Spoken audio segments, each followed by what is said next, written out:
to the disappearance of Summer Wells. Tonight, I will address the chat. What is your theory to the disappearance of this girl child? Each day, I've brought you information pertaining to things that was said by the parents, people who knew of the child. So tonight, I will listen to your commentary in the chat of your theory. Many people have different theories of what they think happened to the child, but nothing has been verified because, as I have said before, and it seems like it's a daunting task of repeating the same thing over and over. You don't have verification of anything pertaining to the disappearance of the young girl. All you have are people who knew of the child and the parents giving their rendition of what they knew about these people, what the mother said happened that evening, a boy that was in the car with her giving his version to another network. But you have not heard from law officials what they have gathered, what they have concretes against any persons. No CCTV footage has been released to show the last whereabouts of the said child or the parents. There's nothing. So we ask ourselves, what does law enforcement have to verify the last place the child was seen? Eyewitness testimony and or CCTV footage. So I will be addressing any commentary in the chat to your theory. I want to thank you for joining me. Please check my community board for said updates and breaking news. And if you'd like to donate to this great network, $BeGanji, 129 Cash App, stickers and chats are welcome during the live stream. Hello, Jess, Julianne, Kimberly. Thank you for joining me. 24 viewing. Hit the like button. Join the discussion. Thank you so much.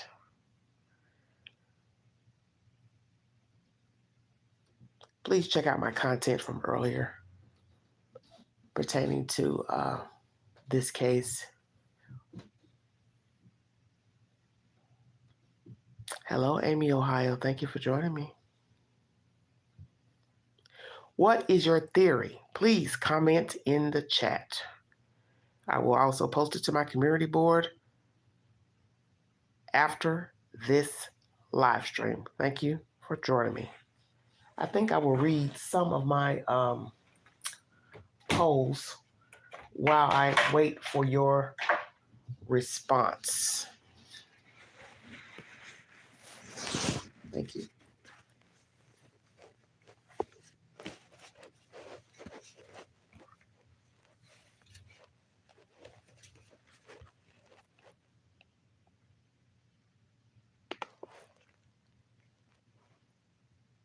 Please go to my community page to take the polls pertaining to Summer Wells and other breaking news. The next live stream pertaining to this girl child will be the red truck. We will discuss the red truck next live stream. Thank you.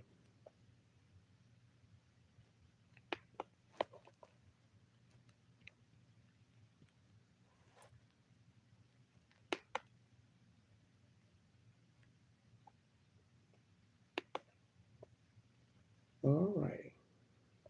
Let's see what I have here.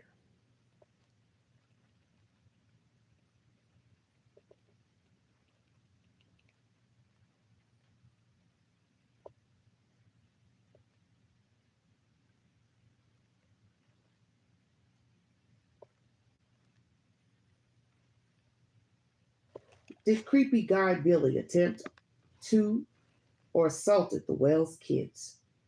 12% yes, 44% no, not sure, 44%. Did the creepy guy Billy take and harm Summer Wells? 3% yes, 61% no, 36% not sure. Did Candace leave the property before calling 911? 92%, 3% no, 5% not sure. Did Summer Wells arrive home with Candace and Granny? 42% yes, 36% no, excuse me, 22% not sure. All righty. Why would Boy H lie about the events of June 15th? Involved, 6%. Something happened to Summer accidentally, 1%. He and Candace fooled around, 15%. Illegal activity he witnessed or participated, 21%. All of the above, 57%. Did Don Wells go to work the entire day of June 15th? Yes, 3%. No, 71%. Partial day, 18%. Not sure, 8%. Were the Wells boys with Don at work June 15th? Yes, 19%. No, 56%. Not sure, 25%. So when we go back pertaining to Don being at work, 71% of you do not believe he was at the job, and 56% of you don't believe the boys were at the job with him. Very interesting. Do you believe that Don Wells called Candace saying he saw a creepy guy hanging around the property June 15th? 18% yes, 68% no, 14% not sure. Do you believe Allie saw Candace and Summer inside of their car June 15th? 20% yes, 65% no, 15% not sure. Do you believe Boy H's version of June 15th? 5% says yes. Wow. 58% no.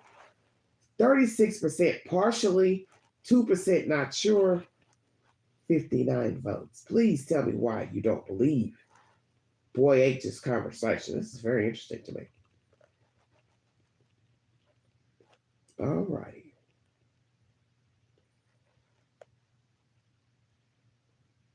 Just bringing you the polls. Please check out my movie of the week, Small Hand, playing free on Pluto. Just bringing you all the questions pertaining to Summer Wells. Checking out my page. Did someone else, not Grandis, help Don and Candace get rid of Summer Wells? A lot of votes on this one, 189. 55% says yes, 25% says no, 20% not sure. Very interesting.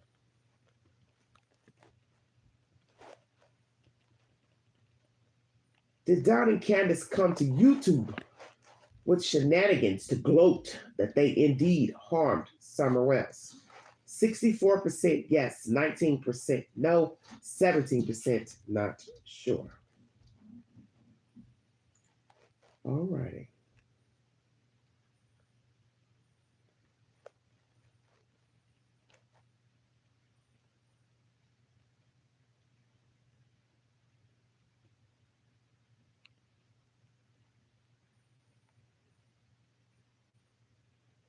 Going through all my questions. Most of them are pertaining to Ruby Franke and the Idaho 4. Please take those polls as well.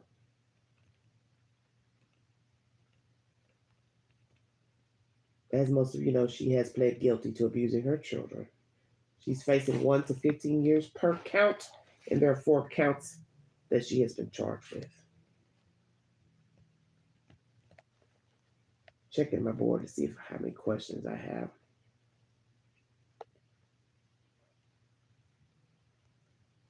This is the question I asked 3 days ago. Many people's Christmas wish is that Summer is returned, but returned to whom? Her brothers are in foster care, so if she was found alive, I assume she would also be placed in the state's care as well. No comments on that. Are the Wells scared that Summer will be found either alive or deceased and later charged? 81% says yes, 13% no, 6% not sure. Why did Candace shave Summer's hair off? Allegedly, Summer cut it easier to deal with, says Candace, 6%. She got hair lights, 29%. Didn't want to comb it, 8%. Cruelty, 57%. So most of you believe she cut the child's hair off to be cruel to her. Do you think Sheriff's Office suspect the Wells in Summer's disappearance? 91% says yes, 4% no, 5% not sure. Do you think TBI suspect Wells in Summer's disappearance? 90% yes, 4% no, 6% not sure. Do you think TBI and sheriff investigated Summer Wells' case thoroughly? Both yes, both agencies, 13%. TBI only, 19%. Sheriff only, 1%. Neither, 42%. Not sure, 25%. And this is out of 118 votes. So most of you don't believe neither agency thoroughly investigated the Summer Wells disappearance. Boy, that's bad. Should the boys have been removed from the Wells custody? 96% yes, 1% no, not sure, 3%. Wow. Who is the 3% and the 1%ers? Dear God, we gotta pray for you all. Did the state give the Wells an opportunity to get their boys back? 70% yes, 76% yes, 11% no, 14% not sure. If Summer Wells is alive, will it ever be revealed? 58% believes yes. 15% no, 26% says not sure. If Summer Wells is not alive, where is she discarded? Near her home, 32%. In Tennessee, nearby, 53%. Out of state, 15%. If Grandma doesn't know what happened to Summer Wells, does she think Candace harmed her, Don, or both? Candace, 8%. Don, 16%. Both, 62%. Not sure, 14%. Does Grandma know what happened to Summer Wells? 77% of you said yes. 4% says no. 20% not sure. If Candace and Don Wells know what happened to Summer, will they ever tell it to someone? Yes, for both of them telling it to somebody, 13%. No, that neither one will tell it, 42%. You're not sure, 17%. Only one will tell it, 28%. Did someone known to Summer harm her? 91% yes, 41% no, 5% not sure. Who hurt Summer Wells? Mom, 32%. Dad, 3%. Both, 54%. Boys, 4%. Stranger, 8%.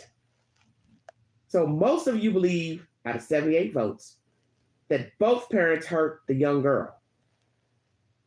Next in line would be the mother,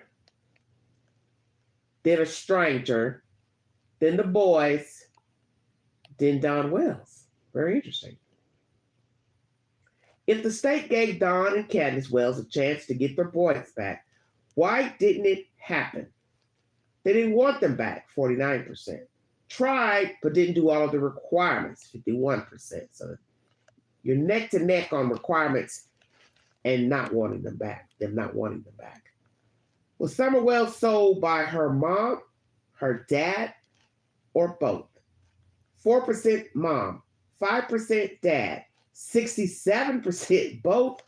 25% says not sure. So most of you believe, who took this poll, that both are in cahoots to selling the child.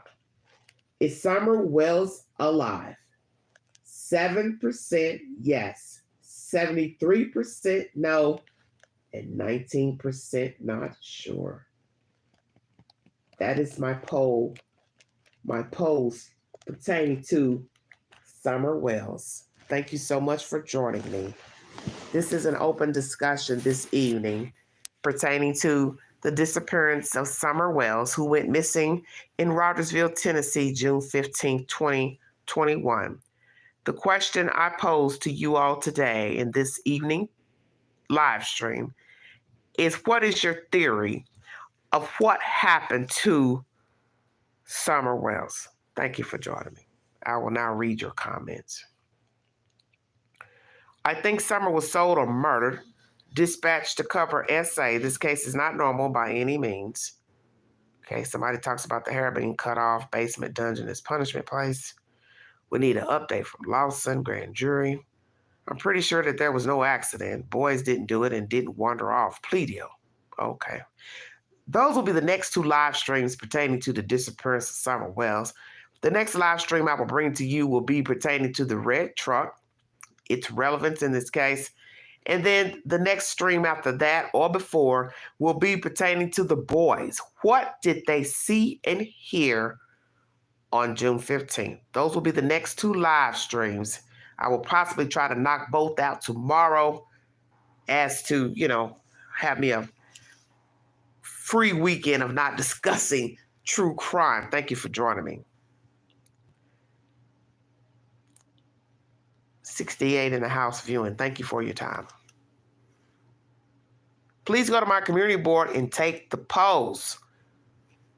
I'd like to see how people think about the storylines, and this is the only way we will know, besides people commenting, is to have the polls and have a percentage of people giving their responses.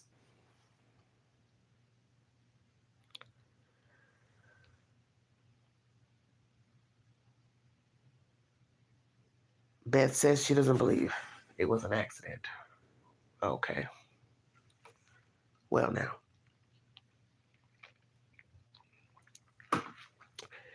Some of you believe it was because of CPS coming, but as I told you all earlier in the live stream from today, please go back and watch that content. It's hard for me to think about that, only because it's riskier to kill a person and be zoomed in as a killer versus child molestation or physical abuse. Because as I said to someone in the comment section, many people abuse children, but they do not get arrested. It depends on the severity of the abuse and how the state and the courts can determine how the abuse came about. Because sometimes people point the fingers at other people, such as the situation with the West boys. The mother in the beginning, when she had the boy child, he was an infant. She allegedly, I believe, said somebody broke the leg, cracked the baby's leg, but she didn't know who did it. So they took the boy child, and that's how children end up getting in foster care. Second child couldn't breathe, lungs weren't functioning to full capacity, so now you have two brothers in the state's care. She never did what she was supposed to do to get the children back, obviously, and everybody wants to blame the state. This is what I'm talking about. People passed the buck. I don't know who did it. I left the baby here with Pookie, Ray Ray, all that old type of shenanigans. But as you see, nobody was arrested in the abuse of the children. She didn't get arrested for abusing the first child. She didn't get arrested, from my understanding, of abusing the second child because the child's lungs wasn't functioning because of whatever she was imbibing. So this is why I keep trying to tell everybody, just because children are removed from a house and it is signs of abuse, neglect, they do not always get arrested. It depends on the severity of the abuse. So I can't just wrap my mind around somebody knocking their kid off because you all assume the state came by or Don told you they were coming by. As I told you before, that is the stupidest thing I've ever heard. I need a receipt. Because think about this. Why am I going to tell people on YouTube, oh yeah, they were knocking on my door because what? You're telling on yourself. My child is missing. Why am I going to go to YouTube to say, DHS was knocking on the door? I didn't open the door. I am alluding to the fact that I did something to the child thereafter the knock on the door. That's what I don't understand, why people believe that. Because you're telling on yourself to say, oh yeah, they came to my house. So somebody with sense would say, okay, well, Don, Candace, if they were coming to your house, why didn't you open the door? So what is the answer? Because I keep seeing that comment in my videos, but none of you are bringing back an answer to why he and Candace didn't open the door. That's why I keep telling you. You're listening to somebody else's version. That's not the version from the state. That's not the version from the sheriff's department, and that's not the version from TBI, because you really don't know what was going on with these people. And I would rather give my child over to the state than be worried about murdering the child and they trying to put me in with a murder. Now, I understand people will do stupid things, such as kill their children because They're worrying about DHS coming or coming back or whatever. But like I said, you got to know that DHS is coming. To say they killed their kid for that reason. And I still just can't wrap my head around that. Because as I said, children are abused every day and the parents do not get arrested. And they should know this better than anybody because they've already been down this road before with other children in separate situations. So there's no guarantee they would have gotten arrested because any of their children were abused. Because that's the whole point of an allegation. You got to prove it. The children got to testify. Yeah, they beat us, they tortured us, they tied us up, they touched us inappropriately. Somebody would have to testify to that. You don't even know if Summer could communicate that, if indeed it's true. Because you don't have much footage, from my understanding, of the girl child talking. So you can't even say that she could communicate she was touched. Number two, there would have to be physical wounds, damage to her body parts to say she was penetrated.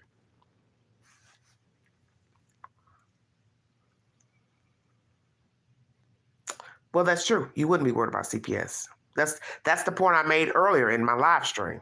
If you were living right and you were treating your children right, you wouldn't have to be peeping out of windows, avoiding them. And that's something else I want to talk about too. Let's say CPS did come by 1 time, 2 times. They know your car. They've already ran your name. They've ran your name in the DMV. They've done a criminal background check. They're taking tag numbers down. They're going to come back. This is what people don't understand about the state. If they think for a minute you're in there and your car is sitting on the property, I check another car, truck. It's in one of you all's names. I'm coming back. Stay woke. Why would I not? Because if I'm sitting here watching you peep out the window, move a curtain, why would I not come back? And if I think you're trying to hide from us, which would show me that possibly you have done something that the allegations can confirm, I can go get a warrant to have the police push that damn door open. Because that has happened here in Knoxville with a daycare owner. She wasn't supposed to have other children in her possession because she didn't have a license. She obeyed the order from the court. So they watched her. That's how they got the evidence that she disobeyed the order. So they came back with a warrant. She knew what time of day it was. She was doing the same thing, peeping out the peephole. And guess what? She opened that damn door. Because she definitely didn't want them tearing that door down and having all her neighbors looking, wondering what the hell's going on over there. She opened that door and she complied. And that's what people need to understand about an investigation. The state isn't just going to disappear because you won't come to the door. That's the reason why I don't bank on that. I'm not saying it could not have happened, but you're never going to get an answer to the CPS hypothesis because it's dealing with children. And the state is never, I mean never, going to show their hand until Summer Wells is brought forward either alive or deceased. That is the only time you're going to find out if there was an open case against the Wells. An older boy was with Don and looked at his dad. I'm sorry, I didn't mean to Summer. Don covered him up. Your thought, please. Yeah, I remember that.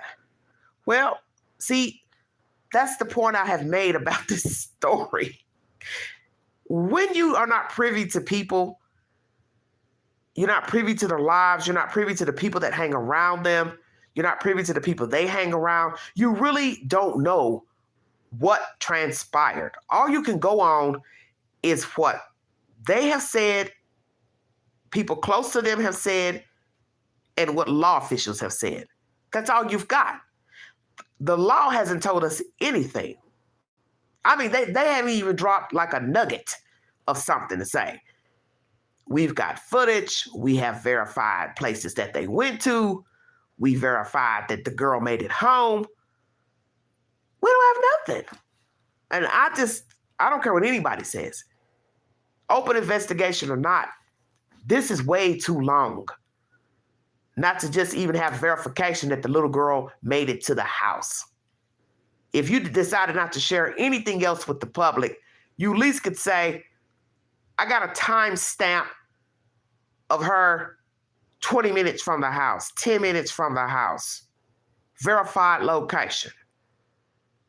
I think some people would be satisfied with that, but nothing. And that's bizarre to me.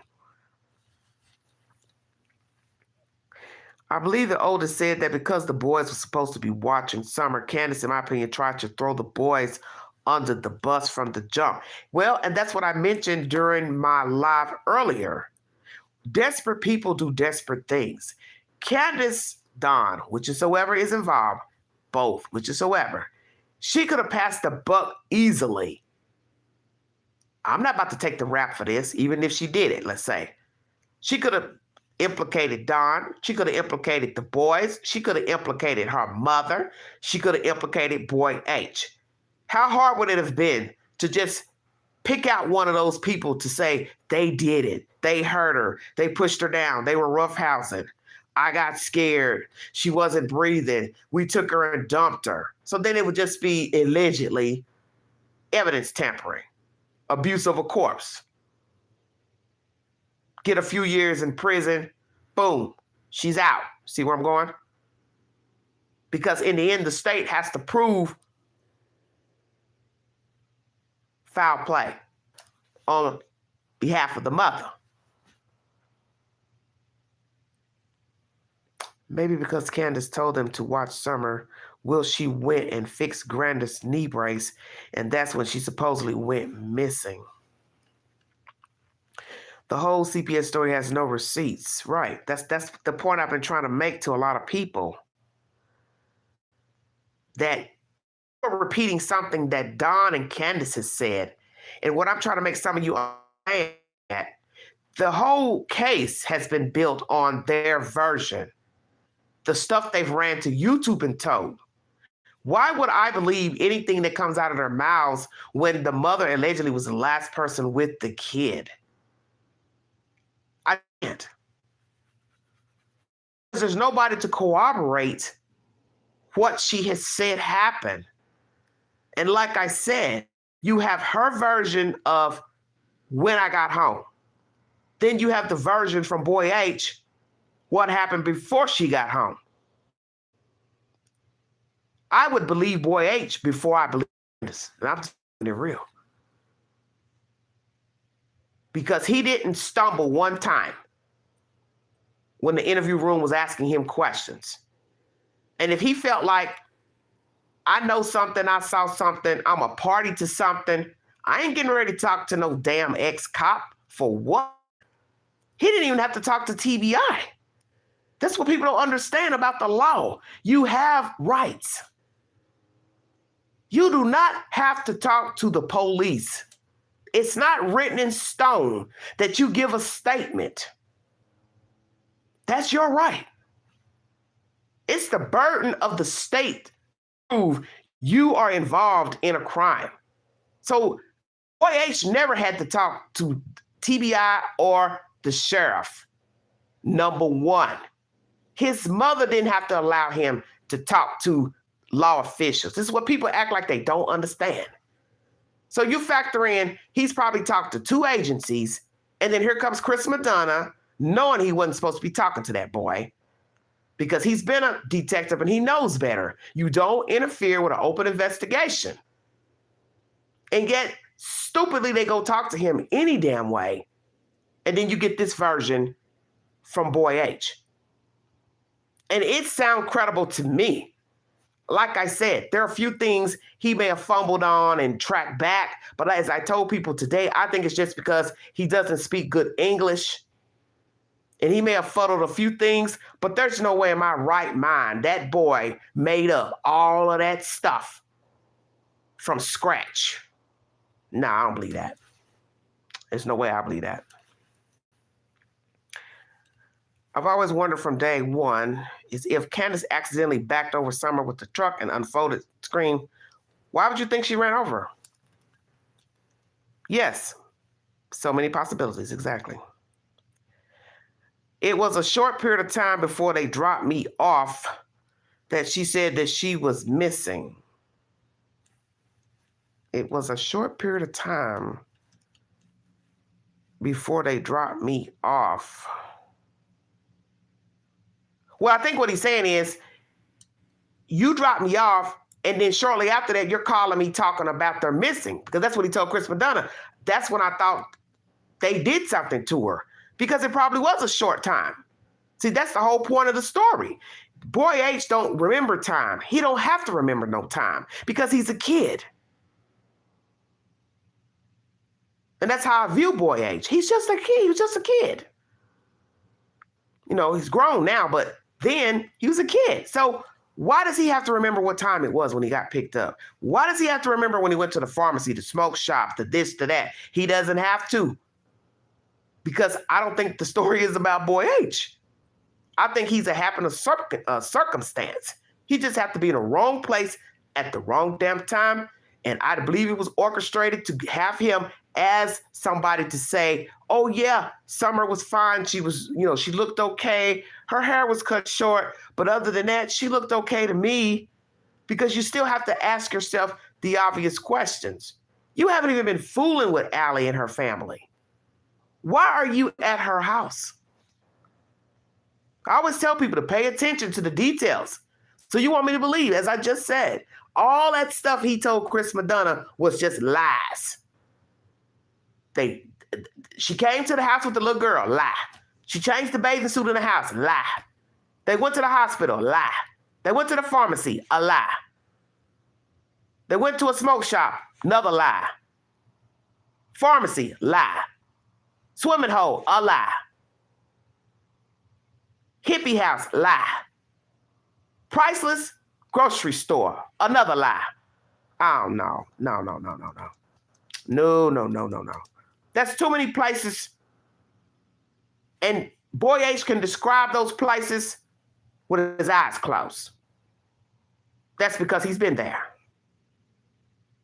And every time Chris Madonna asked him a question, he gave descriptive answers. Oh, yeah, you mean over there? The Walgreens over there by the such and such, by the such and such. He knew where those places were. Somebody who's forgetful, can't remember anything, they ain't going to be able to keep that in their head like a Rolodex to answer every damn question verbatim. Now, do you want to say something hanky-panky went on with her and him? You then got to say they did it in front of Summer and they did it in front of her mother.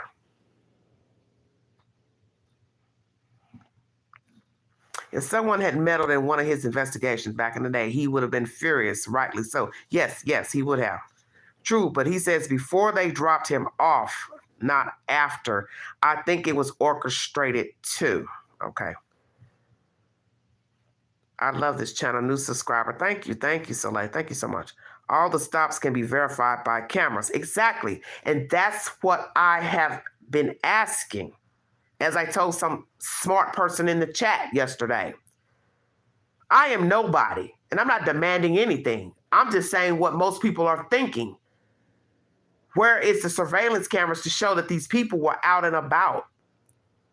Because by now, why are you holding back to show, hey, we've got a timestamp to show this little girl was sitting in the front seat, back seat, the hatch, whatever. What's the big deal about that? It's not a big deal. People go missing every day. That's the purpose of showing you the surveillance, is to see if you saw that person, you remember something. Most of the cases I've covered on this network, before I was even a YouTube partner, surveillance was released of the people involved in the fucking crime.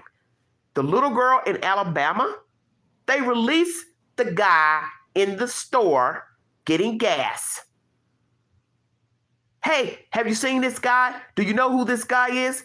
They released the color of the truck. That's how they caught him. That's how they caught him. Because once they ran the picture from the store, people started talking. Oh, I know him. The people at the store. Oh, I know him. He comes in here all the time. So naturally, the police is going to say, well, who was with them? He says, nobody. He just walked in, got the candy, went back out, got in the truck. Oh, thank you, candy. He bought lots of candy. But then one could say the candy was for him. The candy was for the kids. But when they investigate, they find out he tried to solicit other children with candy. Stay woke. You see, releasing the video footage jogs people's memories. Yeah, I remember that lady at the smoke shop. She had on a hat. She did this. She had a tank top on. See where I'm going? But the bad part of this story, that even if somebody could say, I saw Candace at the smoke shop, the priceless, nobody saw Summer, because allegedly, if we're to believe Boy H, she sat in the car every visit because they were doing the drive-through thing, which many people do. They don't get out of their car. You don't have to get out of your car now anymore to go anywhere because just about every business has a drive-through.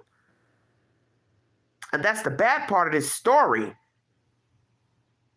is that the child allegedly only got out of the car at the swimming hole. No cameras there. Now we've got to say who's all in the car at all of these stops. Can we see Grandis? Can we see Boy H? Can we make out a little girl? Just release the damn footages. Because we're 2.5 years in. There's no logical reason now to not release any verified footage.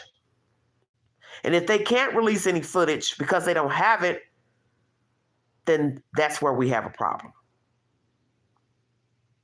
And that's where we would have a problem with Boy H. Thoughts on H saying the drug dealer was Andy? Well, as I said before in my commentary, the reason that H can talk about anything is because he's hung around these people. That's why he asked her about her husband calling it allegedly, went through her phone when she doubled back, worried about what he told the TBI, and saw those text messages or whatever. It's because Boy H has been in the wrong place. Too grown for his own good. But I can't get mad at him for that because that's an Allie problem. Allie is his mother. And whatever she subjected her child to, plus the girl child, that's on her. You putting your kids in situations of hearing talk about dope dealing and dope selling and vaping and drinking and getting high and whatever the hell else those kids have probably seen, that's her problem. You don't have any business having those kids around that type of life anyway. That's why Boy H talked like a grown person to Chris Madonna, because he has seen and heard stuff. His mother has told him stuff. Candace has told him stuff that really you're not even supposed to be talking about with a fucking kid. I don't care that he was 15 at the time. It's inappropriate.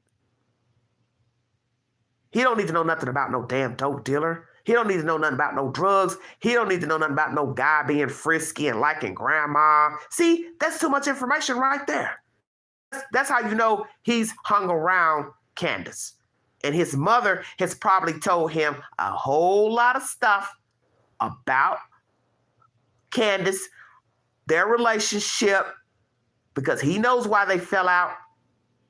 That's probably a whole lot of stuff Boy H knows, and he ain't told it.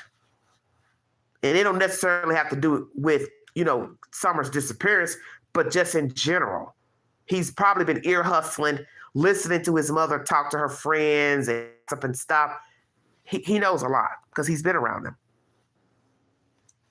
I feel Ellie knows the answers, Queen, or the footage. Well, whatever they know, sweetie, they need to release something because this is redundant now. This is just too old. They all cut from the same cloth. Yes, exactly. That's why I said, that's why Candace and Allie meshed when they first met each other. Similar minds, similar attitudes. If you look at them both, they're unkempt for females. Think about it. If you a woman that have her hair done, you wear a little makeup, lip gloss, whatever. You like to wear nice clothes, nice shoes. Are you going to be in the company of a woman who doesn't comb her hair? Walks out half dressed. Poor hygiene.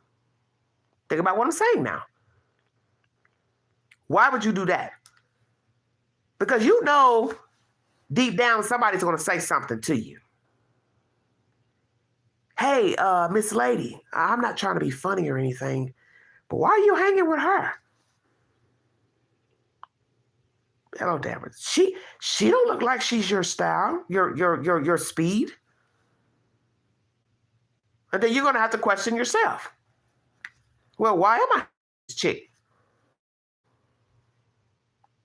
I'm always coiffed, nails done, toes done, makeup, lashes, but I'm hanging over here, female that don't even like to put shoestrings in her damn shoes. And I had to tell myself that, and this is a true story. I knew this person when we were younger, we hung around each other, but we're now older, and she didn't like to keep herself up in her opinion. And I had to tell myself, I don't want to be judgmental, but you're too old to be walking around like that. Walking around the store, just like Allie, hair ain't combed, boobs hanging down to your kneecaps, no bra. Your breast's too big to have no bra on. You know better. Why are you walking around like that? Exactly. Neither one looking like a woman. Exactly. You want to look masculine? That's your preference. I'm not here to knock a lady that has masculine tendencies. But where I have a problem is that you look like you have poor hygiene. You want to wear baggy pants or plaid shirts, baseball caps, that's your business. But you could look clean in a baseball cap and a plaid shirt. That's my point. And when you watch the interview with the interview room, I just last night was cringing all over again, like, oh my God, just rewatching this is crazy to me. Why are you sitting here with your belly hanging out? I mean, this heifer is confident. Do you hear me? I won't even want to look at my own stomach through clothes, through a mirror, and I'm cringing at my own fat stomach. You understand what I'm saying? So, you've got your whole white belly out. Like, it's mine. I don't care. And so I said that last night. I said, who was filming this video? And somebody in the chat said, oh, yeah, that was Chris's wife filming.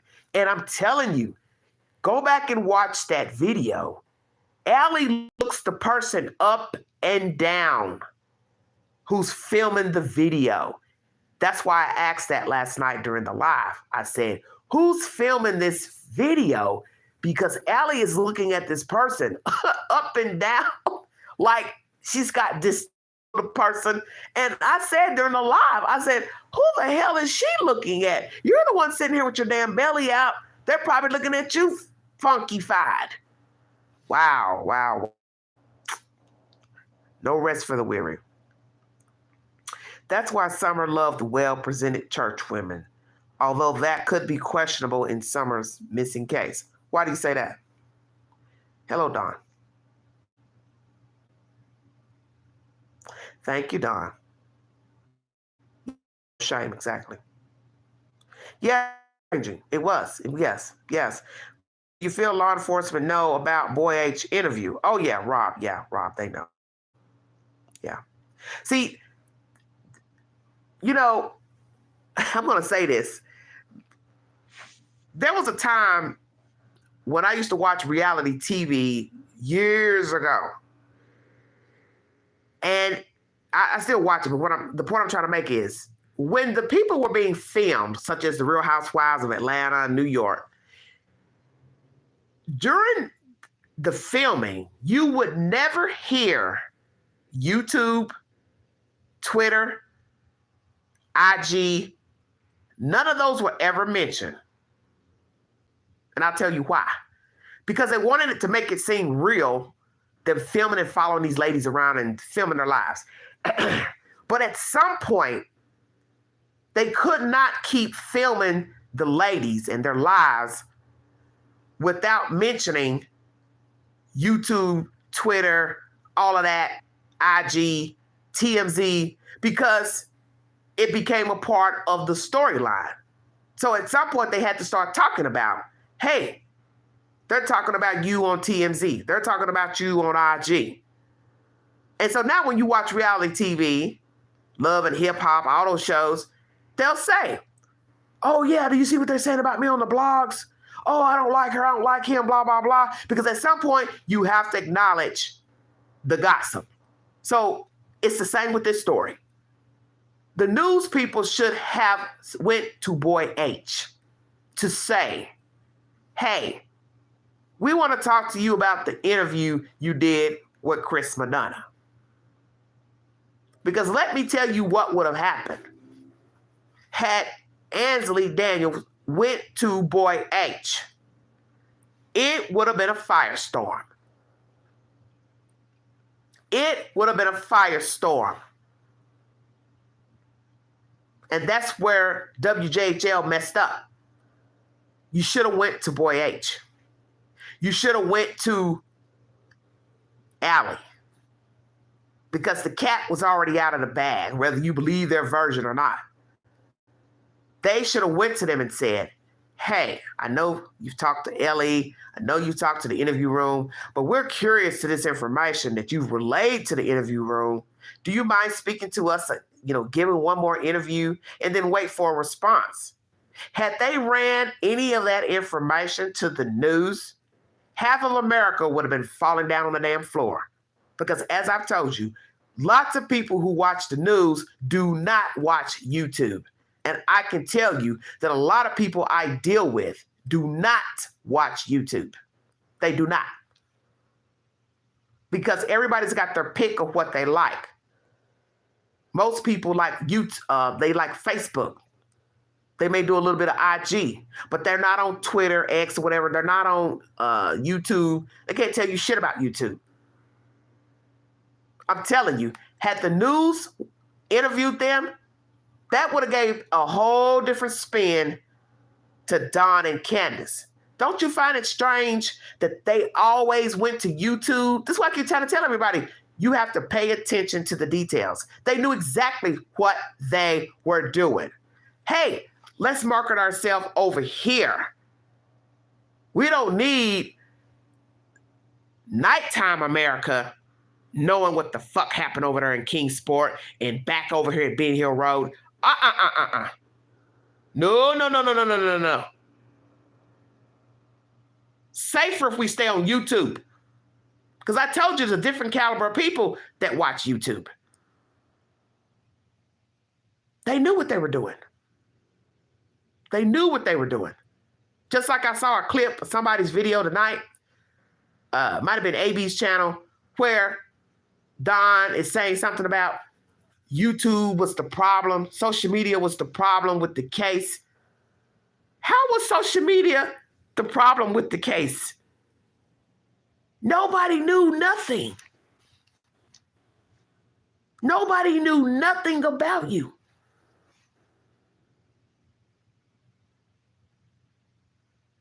Your wife took 2 weeks to go to the news to speak.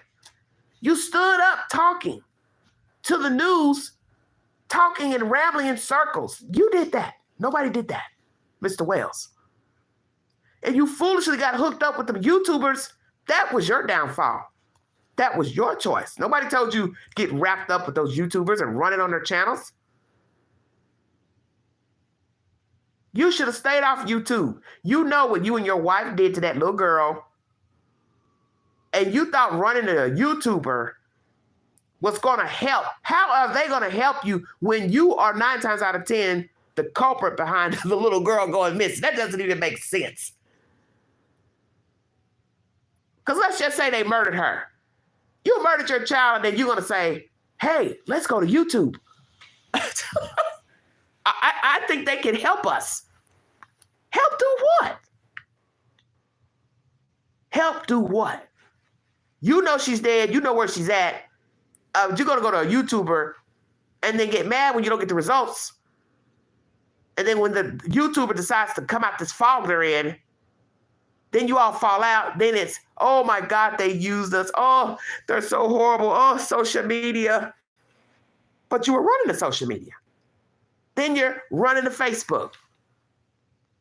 Nobody told you to get on Facebook. Nobody told you to get in those Facebook groups and chat. Nobody told you to run to the YouTuber. Nobody told you to let those people get in your messenger. That's a personal choice. That's why I said the news should have spun the story.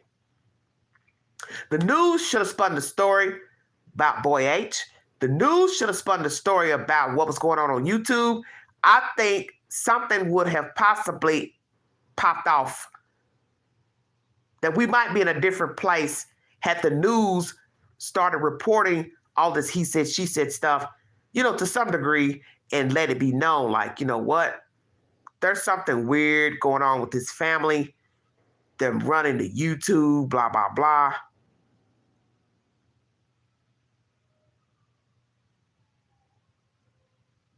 I think that's what should have happened. Yes, backfired. Yvonne says, Ellie said to stay off YouTube. Yeah, but they didn't. Somebody said they wanted money. Yeah, somebody else said that too, that it was probably a way for them to try to get donations and things. And another thing, as I said before, pertaining to them getting rid of their kid for whatever reason. Crime Stoppers is not about to give a parent money.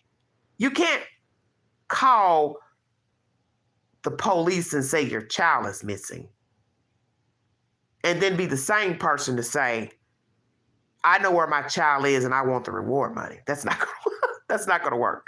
They're never going to give a parent reward money because for all they know, you got the child missing, you got the child discarded, or you got some other people in cahoots with you holding the child, and then you turn on those people and say they stole your kid and blah, blah, blah. They would never do that. They miscalculated public concern for Summer. This whole case stinks. Yes, it does stink. It surely does. It surely does. I was watching a video earlier, and Candace was talking, and she was showing or telling people that she went to the mountains or went somewhere and was crying her eyes out, and she still got belongings of Summer Wells. In somebody's video, it was a short clip of the video, the person said, why would you need to prove anything to anybody about your child and loving your child? And that's so true. I don't have to get on a live stream and show you I still have my daughter's clothes. I still have my daughter's toys. I don't owe you an explanation about that. I don't owe you anything. And as the person was saying in the video, you're sitting here talking about crying and this and that, and, oh, I still have her belongings. But there's still no crying. There's still no tears. There's still no emotion. And even when she did that interview with WJHL and she was sedated, she never cried once about her daughter. And I have seen people who, parents, sister, brother, whoever, has been missing for 5 years, 10 years, and they cry. because they actually missed their loved one. How can you sit up 2 weeks on the news to say we were planting flowers and this and that, and you don't even shed one tear? I don't believe that.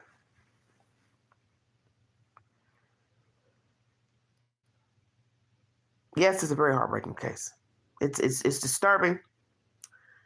And as I tell people all the time, Summer is one in so many that are missing. That's what you all need to understand about missing people. There are so many people missing, so many children missing.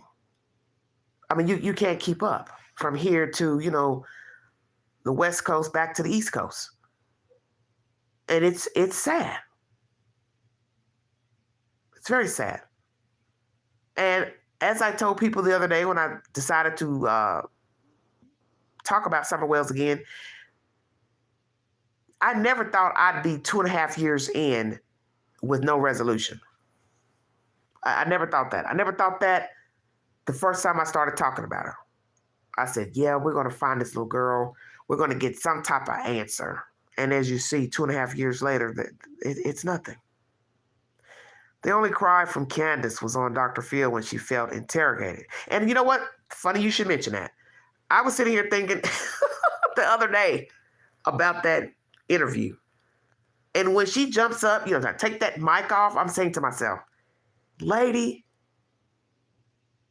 if you did not want to look any more guiltier,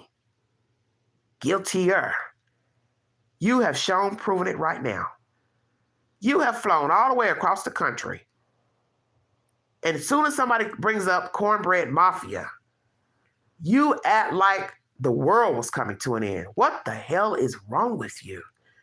That told me once again, man, these people are complicit. This is ridiculous. Why would I cry because he asked about that?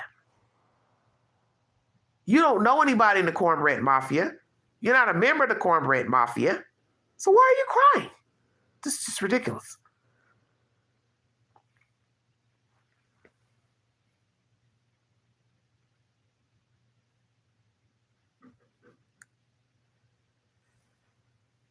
Exactly. She cries for herself. Yes. They're not helping me. Yes. See, that's a narcissist way of trying to control the narrative in the situation. They have to talk about themselves. And most narcissists, this is what they do. It's about self. You could just have come out of the hospital with your leg amputated, and they call you, pretending to care. Hi, I'm just calling to check on you. And you say, well, I'm hanging in there. As you know, my leg was amputated. Trying to adjust to this new way of living. The next thing you hear, they're going to start talking about themselves. Their head hurts, their back hurts, their foot hurts, their toes are numb. You see where I'm going with this? That's what a narcissist does. They have to turn the story on them.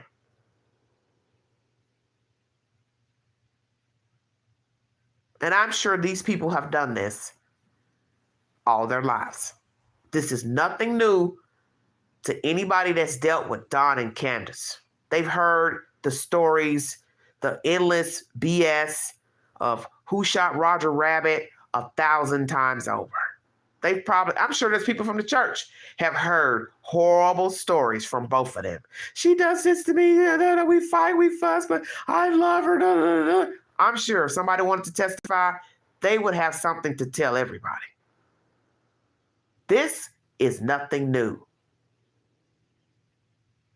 What you've seen on YouTube is just a, vamped up version of what we already know about these people.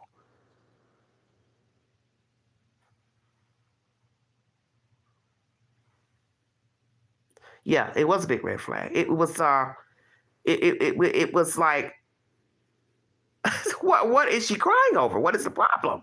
I thought it was very peculiar. I thought, I'm lost, but I knew better. Yes, endless BS.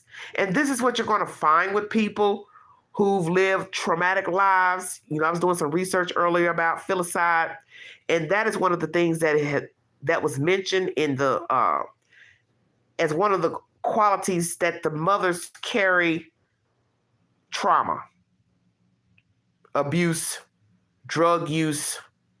That was mentioned in just about everything I pulled up pertaining to filicide. And that it's usually the mothers who end up killing the children. Only when it's the father, it's also suicide. So the father takes out mom, sister, grandmama, whoever, and then kills himself. But moreover, when it's the woman in the Caucasian race, it's the Caucasian lady killing her kid. It's scary because it's just like 450 filicide murders a year per the FBI report. That's a lot of kids. That's a lot of kids no longer alive because the mother decided the child wasn't worthy for living. And there are different types of filicide. I may do a live on that tomorrow because I was going to come on tonight and do that, the filicide, but I was bored. I was kind of wanting to rest because I was watching, going back in time, watching an old Hoarder show. So I said, no, I'm going to rest tonight. I'll give the live a break. But I perhaps will share that with you because I have done a live stream pertaining to why mothers kill their children. And there are different types of mother killers. You understand what I'm saying? That kill their kids. As I told you, each kills the child for a different reason. One kills the child because she thinks it's in the best interest of the child. Then you've got the one that kills the child for revenge to hurt the other parent. And then I believe the other murderer is the woman who don't want to be bothered with the child. She no longer wants to be a mother. I think Candace fits that box. I don't want to be her mother. I don't want to look at her. And that's hard for somebody to understand who has empathy inside of them. You've had a good relationship with your mother.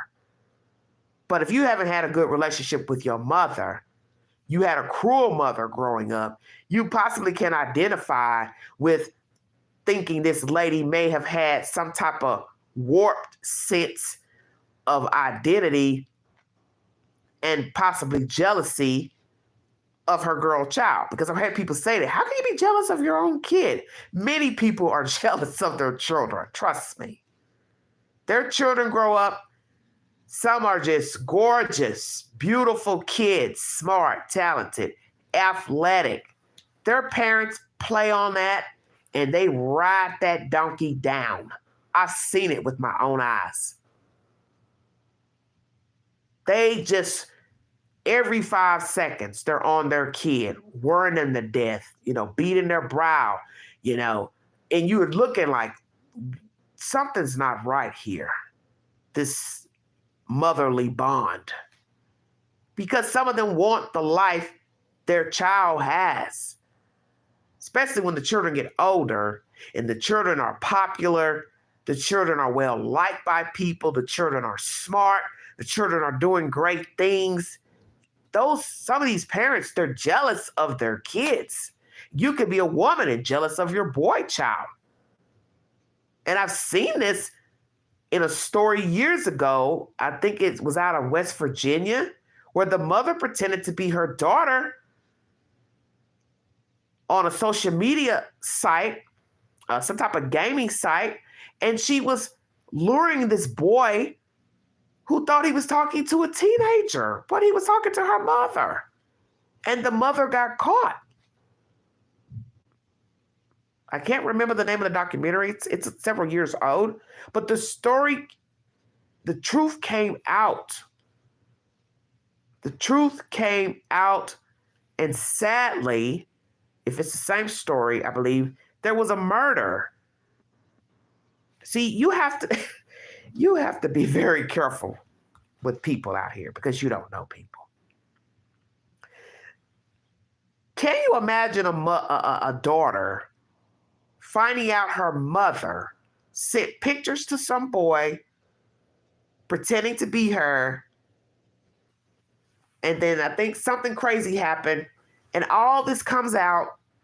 So the father is shocked, the daughter is shocked, and the mother has no remorse for pretending to be her daughter. The news people find her, asking her questions. She won't say anything. And they're asking her, ma'am, you don't feel anything by betraying your child's trust and sending pictures to some boy pretending to be your daughter? Because if I'm not mistaken, somebody got killed. A boy got killed because there was some type of rivalry where she was talking to two boys and one of them murdered the other one. So I'm looking at the judge like, how are you letting her walk around? The father ended up filing for divorce from her. See, it's the ultimate betrayal. You think you know people, but you don't. And that girl was devastated because this is her mother. She loved her mother. Now you're looking at your mother as the enemy. Wow, you loathe me this much?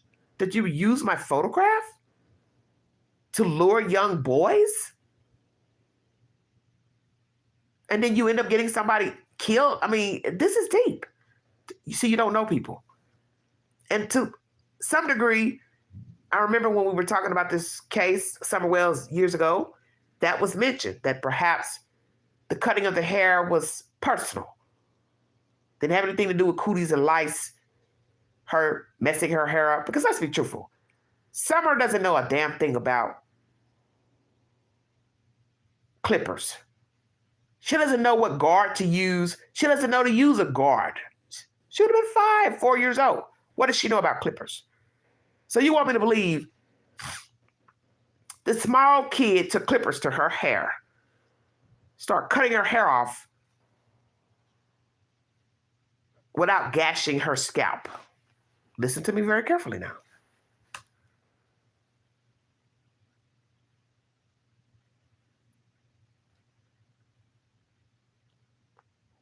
I'm supposed to believe a small girl child was cutting her hair with clippers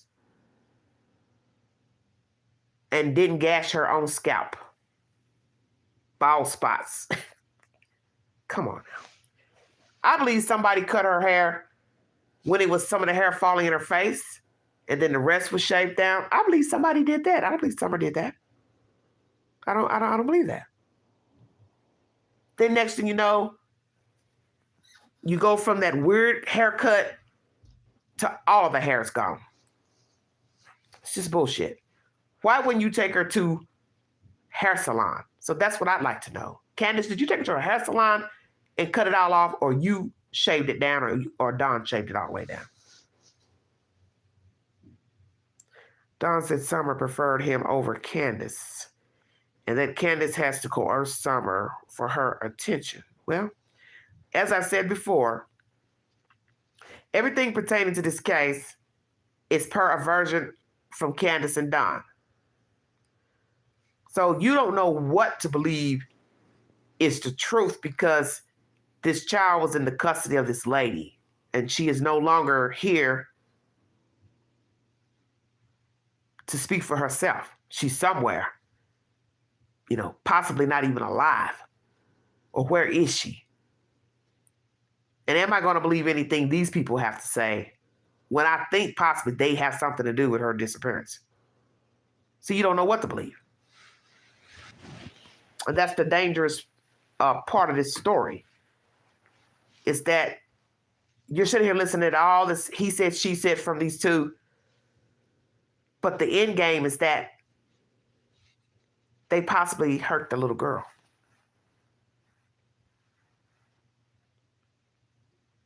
Yeah, dear Summer was shaved.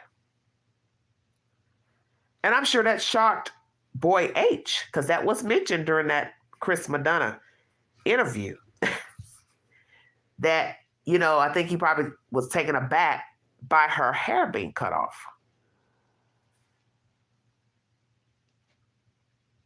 Very scary. Very, very scary. I try not to dwell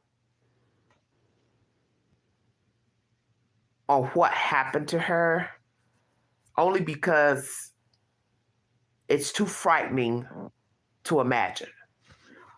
When you watch a lot of true crime stories, like, Dateline and Oxygen, you hear the most horrible ways that a person has left the world. Now you're trying to imagine that, or not really imagine it, but you think about it. How somebody would murder a kid. And that's a hard pill to swallow. That you would think so low of a baby girl, baby boy, whomever, to snuff them out. However, that's just something I can't do, is sit up and think about how they were murdered. And that's what's frightful about the Summer Wells case. Most children are killed by their parents. And I've told people that who come up and say, well, you don't got no proof. And I say to them the same. Well, you don't have no proof that the parents didn't. So we're even. The stats tell you that most children are killed by their parents, not a stranger. The percentage is low of abductions versus filicide, homicide, accidental shootings in a house, or drive-bys.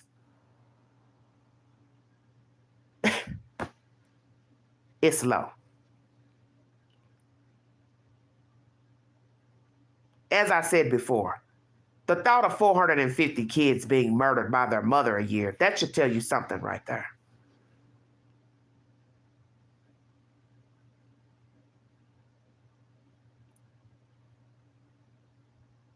$90 kids per state. That ain't good. That ain't good at all. And when you hear all these stories, like the one that's down outside of Knoxville, down in Roane County, where the girl and guy couldn't take care of the kids, so they let this young lady take care of the kids, her friend. And then the little girl ends up shot. She shoots her point blank.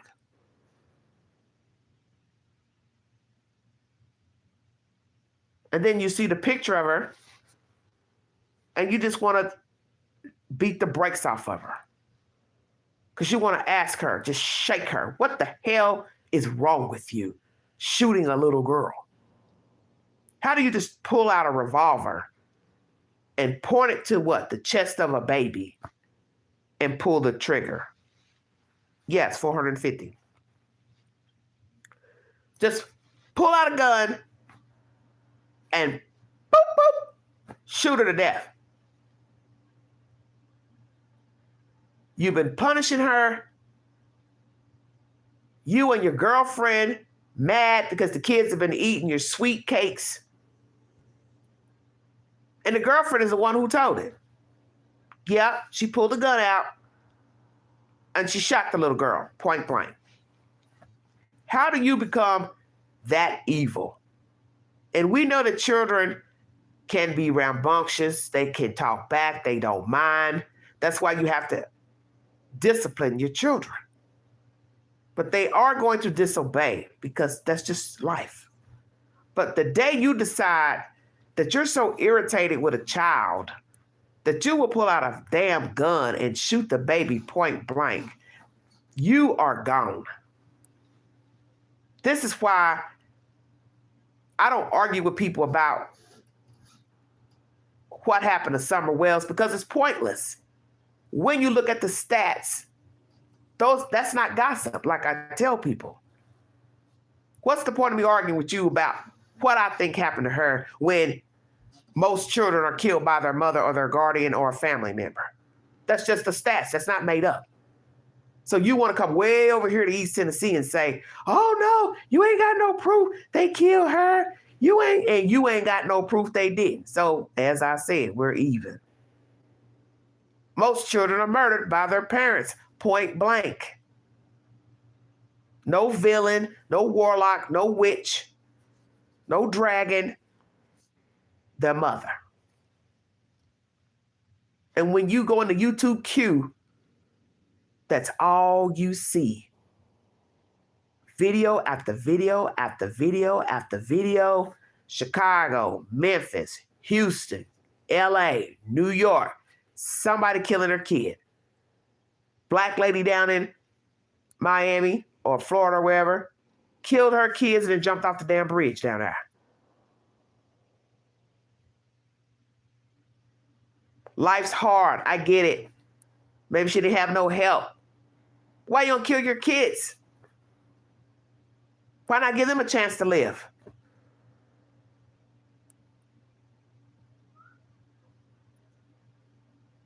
And these people are so vicious now.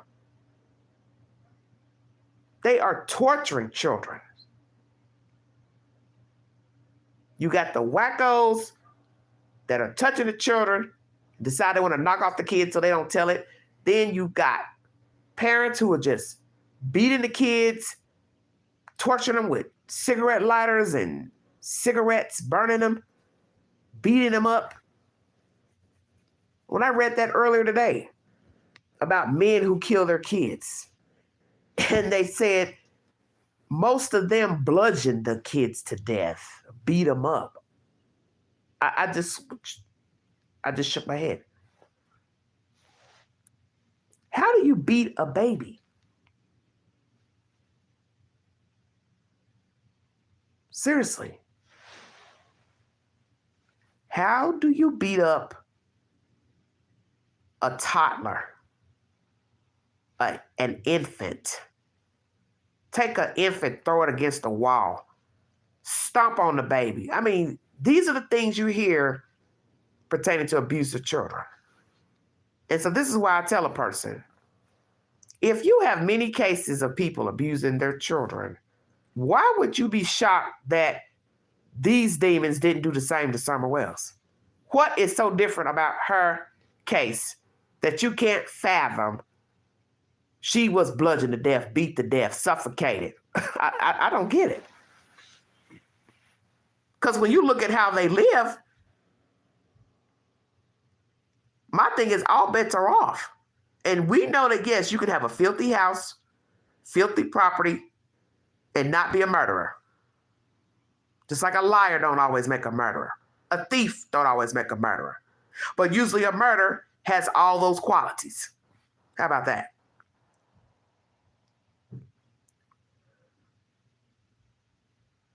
I wish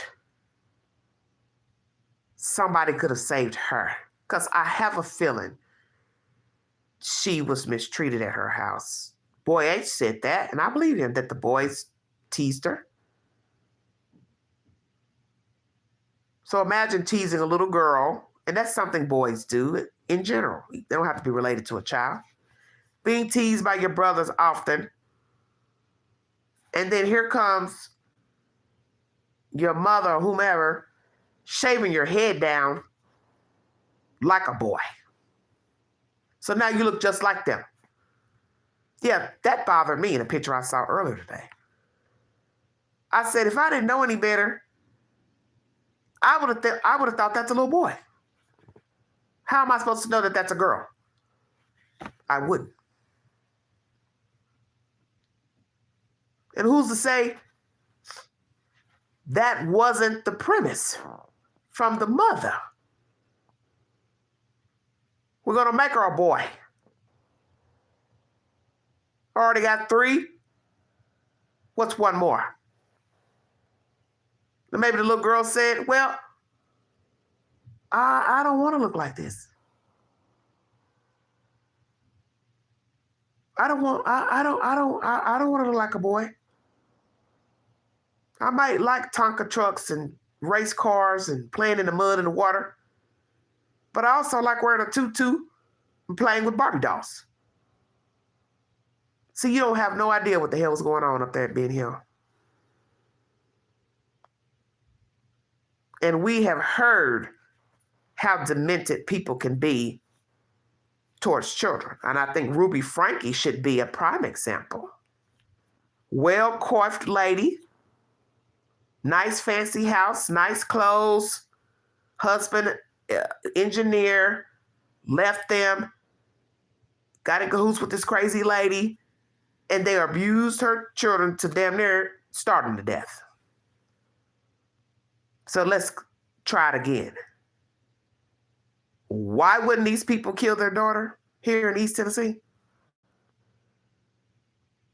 What's so special about the Wells that would make them exempt from murder? Let's just keep it real. Who are they that they wouldn't kill their kid? They are nobody. Because children are murdered every day. Children are abused every day.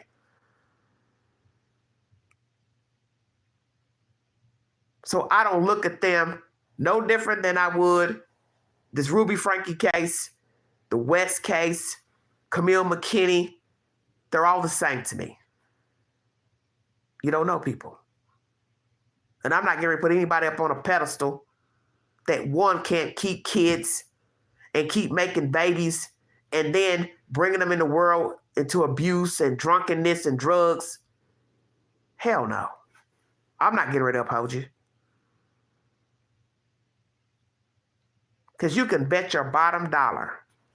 If Candace was to get pregnant right now, it would be the same cycle all over again.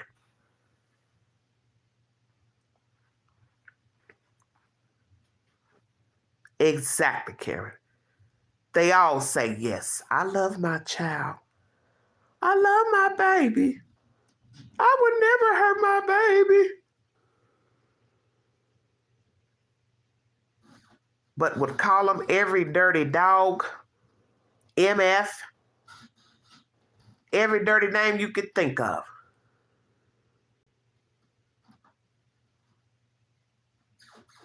And let me tell you something. For those of you who had great parents, the worst thing you could have is a very critical parent because it scars you. And you have to pray that when you become an adult, you won't mimic that same behavior. This is why we have abuse. It's because you could tell yourself mentally, I'm never going to be like that. I'm never going to be like that. And then you go out into the world and you start to mimic exactly what was done to you. That's why the cycle continues, because you've heard it 1,000 times. Oh, his dad was strict. His mom was strict. Now he's strict. Now some poor kid is suffering because their parent is now mimicking their parents. And maybe they really don't want to be strict, but it's all they know.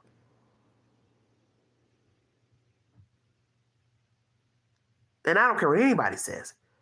Nobody wants to be ostracized, criticized by their own damn parents, because you're going to get that in the street. You're going to get that at the schoolhouse. Who wants to go to school and be bullied, picked on, to only come home and have the same thing done to them by their damn parents? Nobody. Come home and your parents are drunk, turned up, they're cussing and fussing, they're beating up on each other. You don't have adequate clothes. You don't have an adequate room, bed. Who could be happy like that? No, nobody. You know, scavengers, living like street people. And kids deserve better than that because they don't ask to be here. They don't choose their parents.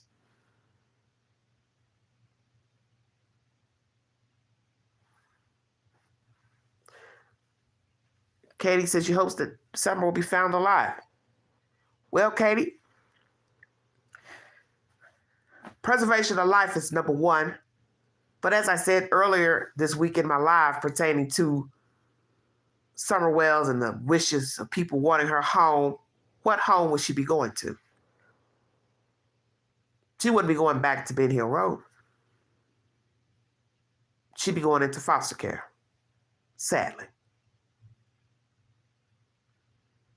And I said that to myself earlier. I said, Angela, what if Summer is alive somewhere?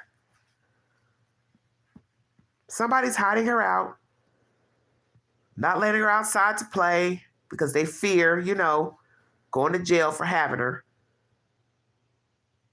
It's still no life for a little girl. Because if she's not being abused or sexually assaulted by her caretaker, what kind of life could it be being holed up in a house or a room all day? Because that's not a normal way to live.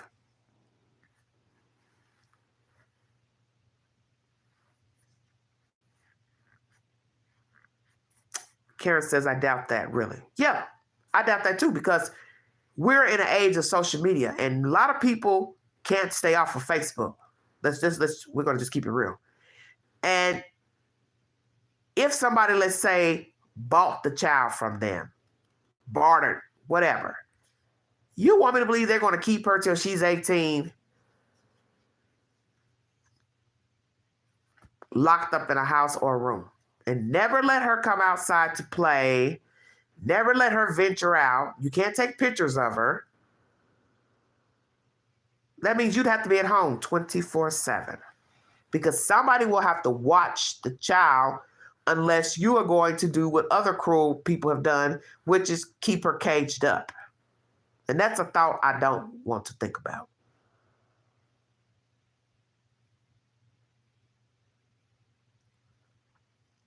There was a case I said I wanted to bring to you all, and I had to try to remember what it was. I said I don't really like talking about children cases, but this is a case I'm going to bring. I may bring it tomorrow, and it's a very, very vile story. It's disgusting and it's vile, but I'm going to bring it anyway to show you how wicked people are who are parents. And this will be a story about a very nasty, nasty father and his daughter. You may have seen the video in the YouTube queue. We're going to chop that up tomorrow, hopefully. Yes, exactly. And that's what I tell myself about this case. Could this be that rare case that they sold her or she got kidnapped and she's somewhere out here holed up in somebody's house, room, attic, whatever, and they can't let her out for the obvious reasons, but somebody might recognize her? That would be a terrible way to live. And then the flip side of that would be you've been mean to these parents thinking they did something to their daughter and she actually was kidnapped. But just my spirit tells me nobody climbed up that road and took Summer Wells out of that house.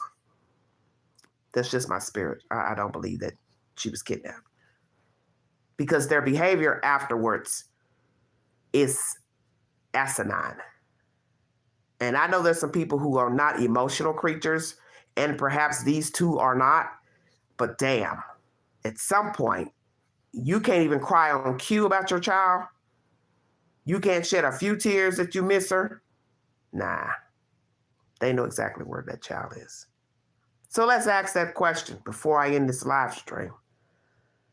I've asked you your theory pertaining to what happened to Summer Wells. If indeed she was murdered by these two people or one of them, where is she discarded?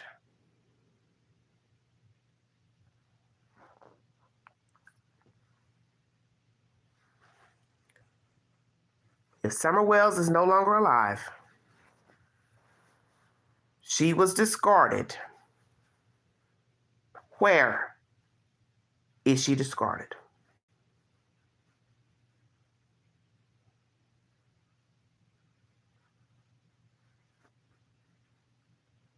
That's my last question for this live stream.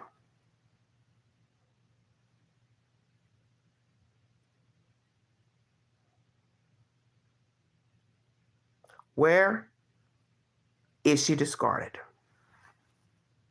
North Carolina, Kentucky, Virginia, are right there in that Beach Creek area, Kingsport, so maybe in a different county. Well, see, Karen, that goes back to what I just said. There's no way you're going to keep her around here or nearby because, as I said, too many people live the life of being on social media. And you'd have to literally keep her hidden 24 hours a day. And at some point, somebody's got to go out of the door. You've got to work. Somebody's got to earn some income to keep the lights and the gas on. And as I said, it has happened before because we have seen a lot of kidnap stories where the young girls were alive, but they were boarded up in a room or a shed. So we do know it can happen.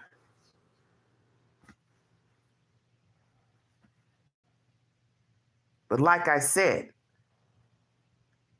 it would be interesting to find out if she was actually alive somewhere nearby.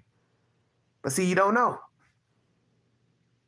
And as I said, their behavior naturally leads me that something nefarious happened to the child, whether she was hurt, harmed, killed, and or so. But they know something about where she is and how she got gone. That I do believe. And I don't know how they can continue to walk around here and do all these live streams and panels knowing that they've hurt their kid. But the flip side is that people do it every day. And they go to church, and they still go and work, and they still get drunk, they still get high. People still befriend them, knowing that they have murdered their damn kid. I can't do that. Bailey says she's close to her home. Okay. Say what, honey? What about the country? Brooke says, I think she's close to home too. Okay. Katie's in the grand jury. Well, gotta have evidence for that grand jury indictment. I really would like to know what TBI and the Sheriff's Department has pertaining to a suspect. Let's say they suspect this couple. What do they have that is somewhat, at least, concrete? Pings. What? What do they have? I think they buried her between the house and the water park they didn't go to that day. Yeah, see, that's what I'm trying to say. You can cross over into Virginia very easily from where they live. Virginia is nowhere from Rogersville. Because once you come out of Johnson City, you could be one side of the street, Johnson City, the other side is Virginia. She could be anywhere. Phone evidence, possibly. Tennessee, Virginia, Kentucky border. It's really not that far from there. Exactly, it is not. Well, the LE aren't saying much. Exactly. And I think at this point in the juncture, it's time to give the world something, because you never know what might, as I said, rattle a cage, ruffle a feather. Release her 911 call to the dispatcher. Release the pings you have on their phones and devices. Release any CCTV footage of that day of them all being out in the car. Even if you can't even see in the car to say Summer Wells was in the car, just release it. And let the chips fall where they may. Because let me tell you something about people, which most of you should know this. If I've gotten comfortable with nobody calling my phone, asking me to come down to the station, asking me to interview, asking me to take a polygraph, another polygraph, 2.5 years, I'm already thinking, you ain't got nothing on me.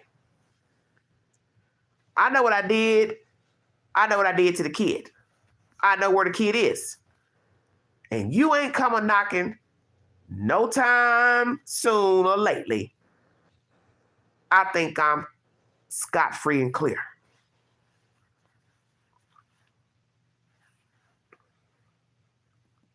I think I'm scot-free and clear. Oh, yeah. They don't know nothing. They ain't got nothing. I ain't worried about it. We got this. And that's something else that crosses my mind, too. If I am to believe these two have something to do with the disappearance of the girl, what do they talk about, Don and Candace, when they aren't on a live stream? Nobody's around. The house is quiet. And that's freaky, too. Still being up in that house and possibly the little girl was murdered up there. Who could live in a house where they murdered their kid? A narcissist, a sociopath, a psychopath. But what do they talk about? That's what would be spooky as hell. They talk about what they did to her. And each look at each other and say, you better not never tell, or I'll kill you. I won't tell, I promise I won't. 2, how can you live in a house where you murdered your own child? 3, do you see her in your dreams? Visions of her? Do you smell her when you walk by in the house? See, those things I would be wondering. Because if those walls could talk, I think the hair would stand up on all of our backs. Brown girl said, I think they get high at night and argue. Oh, God. Well, I think that's obvious. But no, I'm being serious. Do these two talk about what they did to the girl? How they have eluded authorities? Threat each other about not telling, not speaking, not confiding in anyone. Because you have to ask yourself that. Because at this part of the story, these people think they've gotten away with hurting this kid. So you know at some point they give each other that dirty look. And that would be ferocious. You are living in a house where you murdered a kid. You whisper in the night about murdering the kid, and you show no empathy for murdering your own kid. And you two are still together, allegedly. Somebody said the other day that they're not together. I don't know. Don't really care. But I could see Candace wanting to be free at some point. Because she's the younger of the two. Well, Coleslaw, it should. Crafty couple, possibly. Because if you can go 2.5 years and not be detected as a murderer, I say you're doing well. Because people get murdered every day. Some people are caught shortly after killing a person because we have cameras. We have eyewitnesses. But to be, as I said, out in that holler, it's scary. Because I can tell you, for those who have never heard my conversations about Chad Carr missing down in Oliver Springs, Clinton area, I had the sickest feeling when I went down there to do my commentary about him, and my stupid butt made a wrong turn, and my spirit looking at the stop sign, the sign on the street, and I said, that's the street sign. But then I kept going straight for some stupid reason. There was nothing but the devil. And I kept driving and driving and driving. And let me tell you, I kept driving and driving to where the road began to narrow, to where there was no way come, up the same road. And that road got higher and higher and higher to where I literally almost stopped breathing in my car. And I said to myself, what in the hell have you done?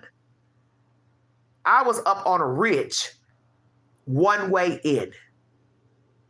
And there was no, let me make this clear, there was no bagging my butt out of there. because although I was driving a smaller car at the time, I don't like going in reverse. That's a pet peeve of mine. And I literally was sweating because this was summertime. Matter of fact, probably right before summer went missing. Because I think they both went missing a month before each other. I was sweating in that car because I even had leather seats then. I was perspiring in that car because my hair was standing up on every part of my body, and I was just shivering, thinking of the worst case scenario being up in there. Just the damn force. And I kept saying to God, please let me get out of here. Please let this road end somewhere near civilization. And I couldn't get a signal for nothing back up in there. And when I finally came out of there, I cussed myself out. I was like, you are so damn dumb. Why didn't you turn to the right when you saw the sign for the street? But somehow, I don't know, my mind was just saying that it didn't look right. But I should have turned because that was the right street. So what I'm saying to you is, when I was back there driving through a regular neighborhood that ended up narrowing into one small road going up on that ridge, I thought of Chad Carr being discarded back in there somewhere. And the first thing came to my mind, nobody would ever find him. So when I look back at that incident of getting lost, I think of Summer Wells because it's the same type of demographic. East Tennessee, it all looks the same. You know one place from the other because all the roads look the same. I could go right to Rogersville right now. It's going to look no different than where I live and around through here. All of it looks the damn same. And I told myself when I started covering Summer Wells, I said, they'll never find her. I said, they'll never find her. She could be right under their nose. They won't find her. I said, it's going to be just like when you got lost back there in the holler to do your story about Chad Carr. You're in the middle of nowhere.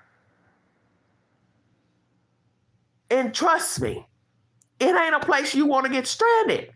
Period. I don't care if you're white. You don't want to be stuck up on a ridge one way in. Because how's the tow truck going to get you?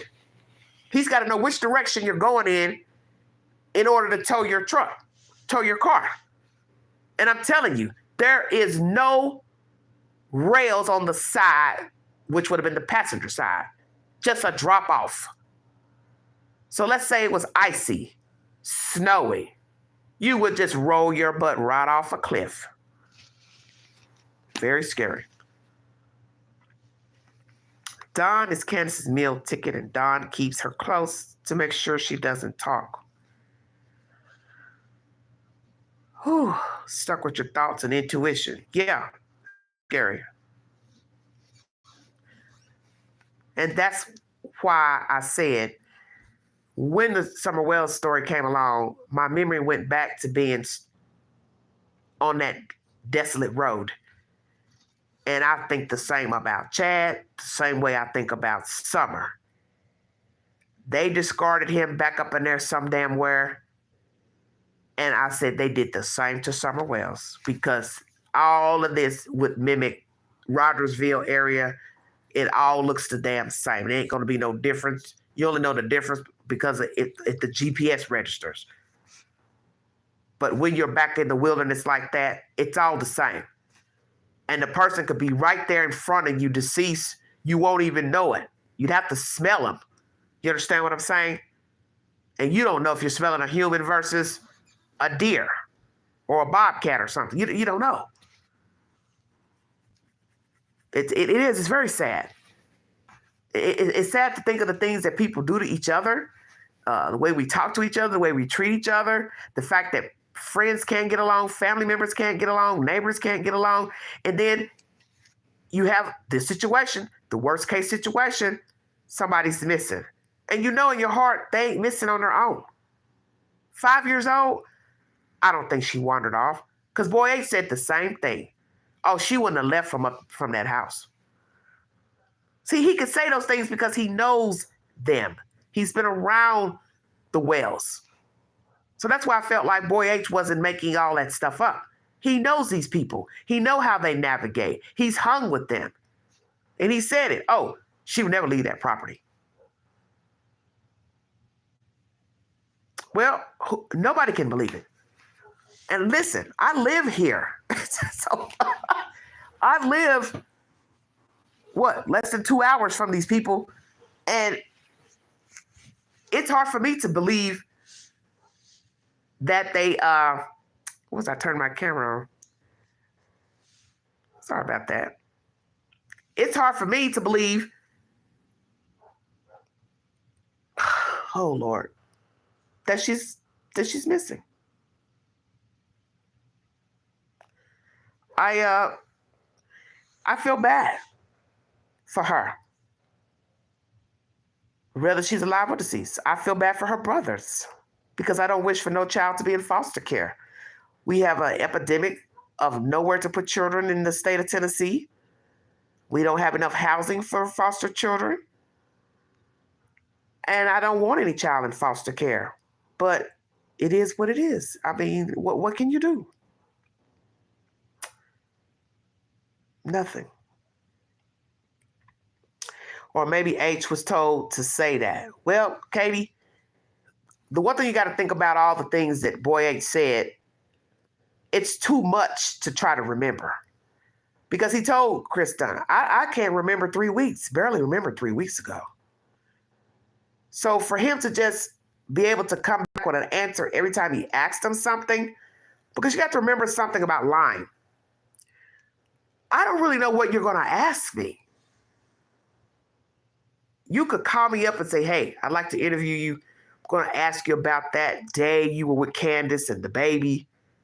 But it's not the same until you get in my face and you're looking at me, you're studying me, you're asking me to explain, then you go back in and ask me another question because Chris Madonna was, he was really on him.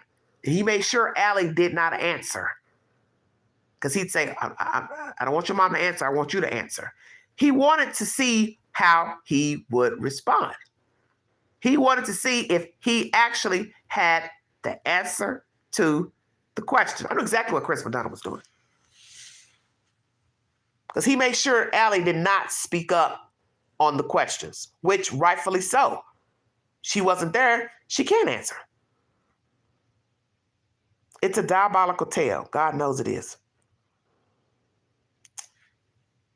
Josie says Summer wandered off often and they would have to look for her, but I don't think she wandered off this time. I'm not sure whether to believe anything Josie said. Okay.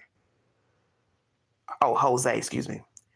Beth, yes, she did leave the property in the past. He wanted to see if he would slip up. Exactly. Yes. Candace visited H before the Chris interview. What do you mean she visited him before the interview with him?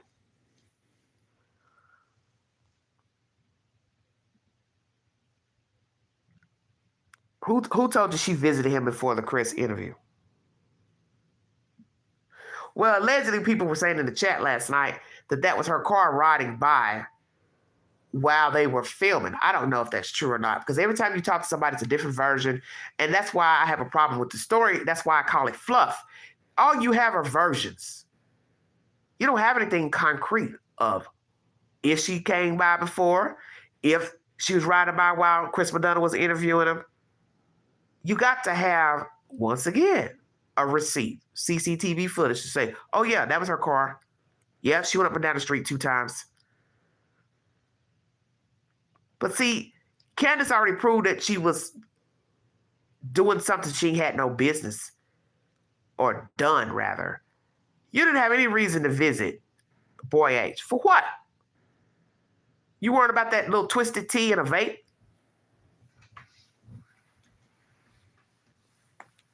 And he admitted that he drunk it and vaped. So that's why I always felt like he wasn't lying, because he didn't have to admit to drinking the tea. He didn't have to admit to the vape. He didn't even have to speak to TBI, and he didn't have to speak to Chris Madonna.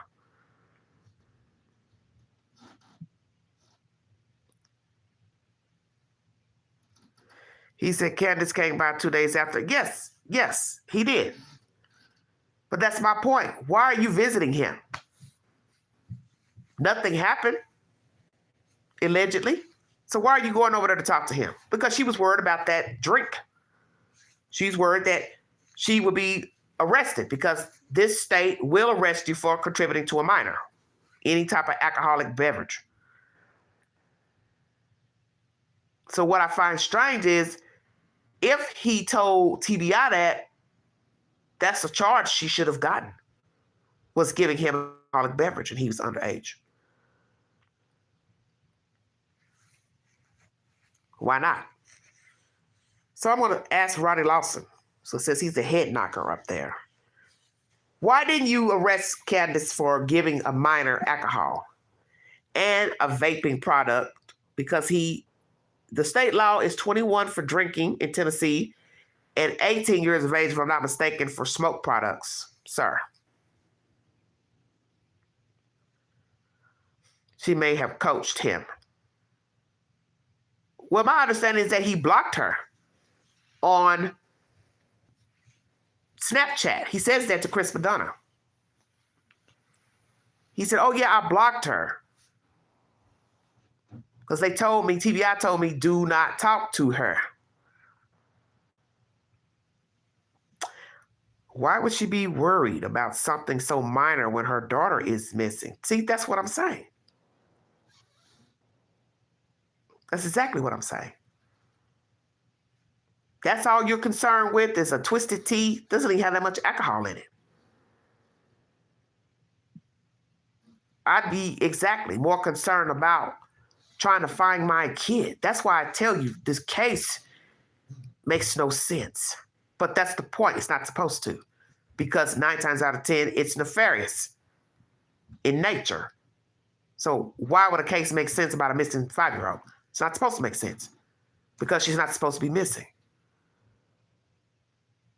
But I do believe she did something with that little girl, because I'm not going to put her on a pedestal as if she's not capable of harming her child. Because every day you see somebody on the news being arrested or questioned about the disappearance of their child or the murder of their child. And that's just the way it is. That, as I said, that's not fiction. That's not, made up. They go investigate these people. They do their homework. They start digging in stuff, evidentiary material, going in their phones, data, different things, and they do their homework to bring the truth out. So I'm not getting ready to say Candace couldn't have done that. Don, I don't know them from a can of paint. And what I've seen, I don't care for. So there's no way I'm getting ready to sit here and say they couldn't have harmed their child. I'd be crazy to say that.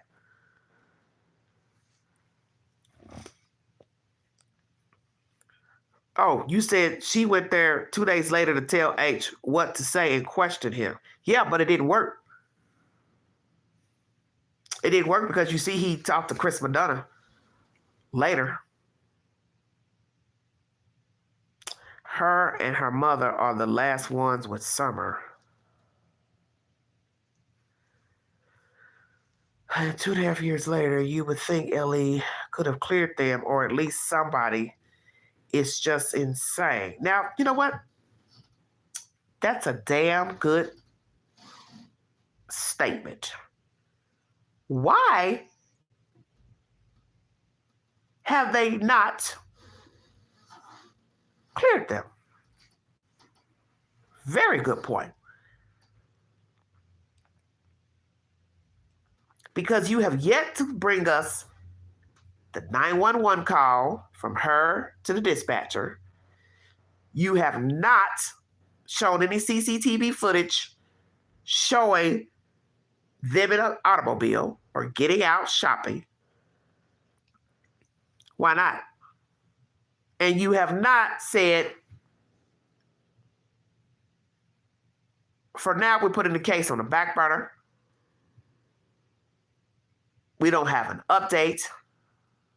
We've cleared the parents, or we have not cleared the parents. Very well said. Soon, hopefully. Oh, somebody said, I don't believe she called 911. Well, it's been a while since I've talked about this story. That can be questionable as well. See, this is why I tell you why you have to say to yourself, logically speaking, that something's not right with them.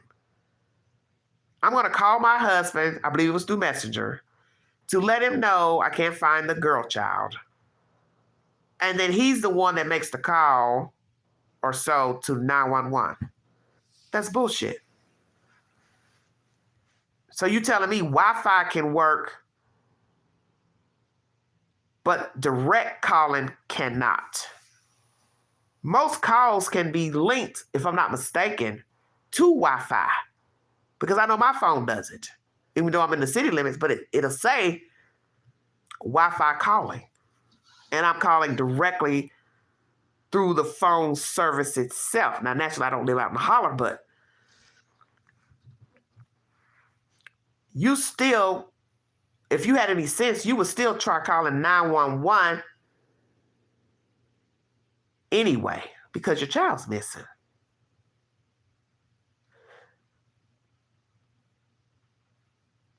Because if they can make it to where your phone is turned off, let's say you don't have service, technology has made it to where you can still dial 911 with no telephone service. So I know damn well there's got to be some type of way they can call 911 even without getting a ping for some cell phone service. I'm going to tell you something, and I always say this because I'm a critical thinker. If you want to get to the bottom of anything said by Candace Bly and Donald about living out there, all you have to do is ask a neighbor, such as, do you have spotty Wi-Fi? Because 9 times out of 10, they all probably got similar Wi-Fi companies. Because even where I live, only certain companies will give you Wi-Fi. Like one street could be Xfinity, 5-6 blocks over, it's only AT&T. So that's what I would have asked while all those nosy Parkers were down there. You should have asked somebody right across the road. Do you have problems dialing out on your phone? Do you have problems with your Wi-Fi? See, I haven't heard anybody say they asked a neighbor, do they have problems dialing out directly through a cell tower or a direct phone line, such as a landline? She told Allie she didn't want to talk to Ellie, so why would she call 911 and then refuse to speak to them? How do you know she told Allie that?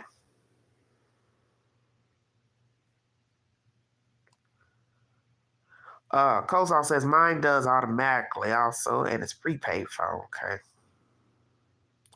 Okay, Brooke said the YouTubers had no signal while there. Okay, so let's just say it's spotty, the Wi-Fi and possibly cell phone service. Maybe the Wi-Fi is better than the cell. I don't know. But I think she says the kids play games, so I would assume that would have been done some kind of way, either through a console or through Wi-Fi service. Then how are you going to ever talk to anybody directly on your phone? So you can never call a business or out of state because you can't get cell service. Listen to what I'm saying now. So all your conversations are going to be through Wi-Fi. Wi-Fi only. Yeah, that's what I'm telling you, Beth. I don't bank on nothing said by those people. I like a receipt because there's a chance that the people doing all this talking are the same ones that hurt the little girl. And I'm not saying that maybe one or two things they've said could be truthful, but what you're not hearing is the compassion for the little girl.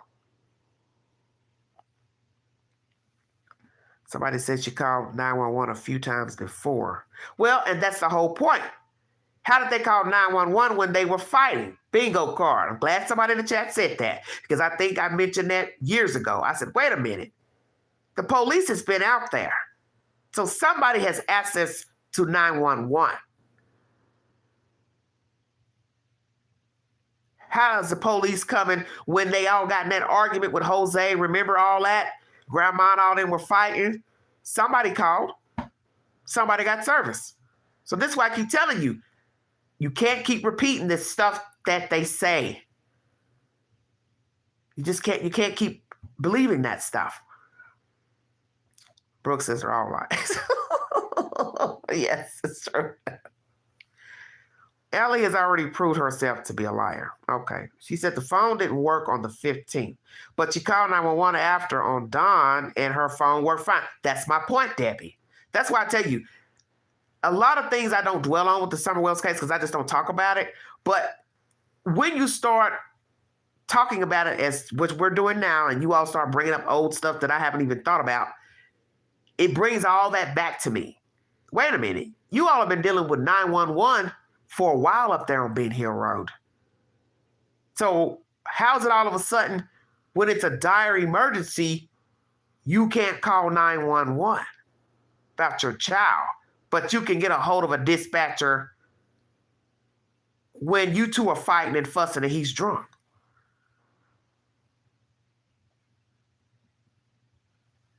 Because you got to remember when he was going live talking about how he got pulled over that night, you know, those months before near Halloween or whatever. It's all BS. It's all BS. See, it's these little things that show you something is wrong with her. They did something to the kid, man. Come on. You're calling everybody under the sun besides the dispatcher. Why not? She's last in your possession. So see, this is why I always tell you to go back in time. The truth is at the beginning of the story, not the middle, not the end. You start from day one. And what you have from day one is the 911, what she told them, what she told the law enforcement, what she told the TBI, what she did afterwards with anybody, such as running over there to H's house.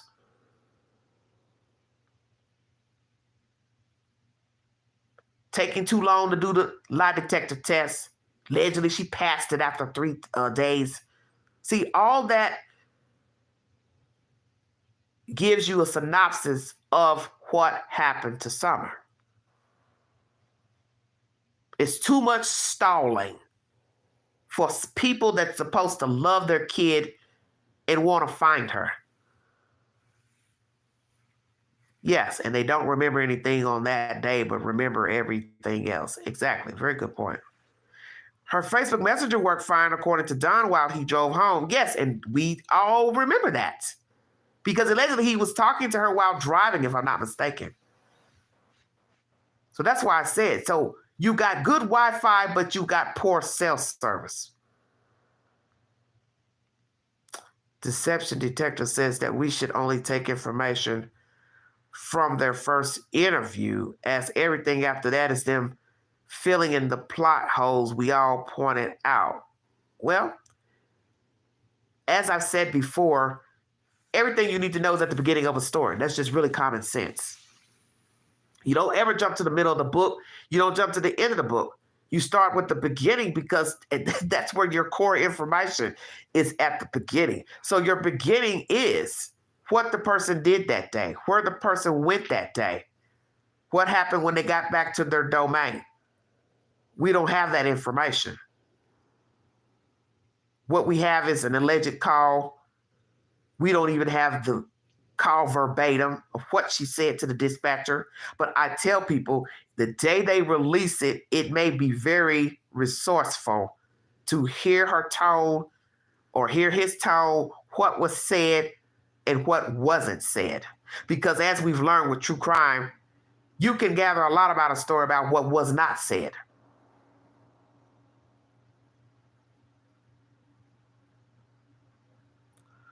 Oh, Brooke, it's a crazy. I believe Don went back to Jonesboro after, so he could be seen after 4, then call 911 on his way home. Okay. The day the father said he will his daughter in the resurrection. I knew the baby was gone and he is allegedly involved. Okay. Yeah. Well, a lot of people found that suspicious as well because it's like, why are we talking about death and all that when we just getting to the start of the story? Who's focusing on the resurrection? See, it's all BS. Now, somebody could come in and say, well, he believed in God and he was a Christian man. Well, we learned that wasn't too true because he's just a horrible human being. The way he talks about women and black people, and he's ignorant. So we can throw that out. Now, some of us have potty mouths and believe in God, but Don is extreme. He's very extreme. And I don't believe they've been to church probably since all this started. And I've wondered that as well. When was the last time they attended church?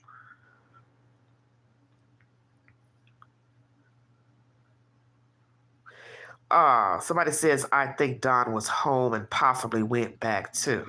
See, that would be so scary to get a play-by-play of what they all were doing once boy H was dropped off.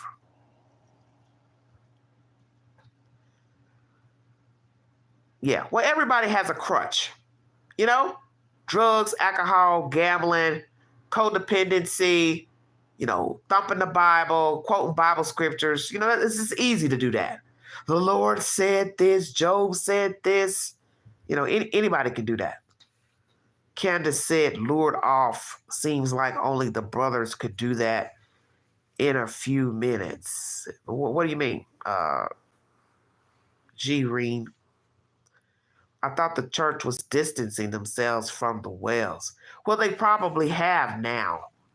I think a lot of the information from YouTube possibly got in the right hands.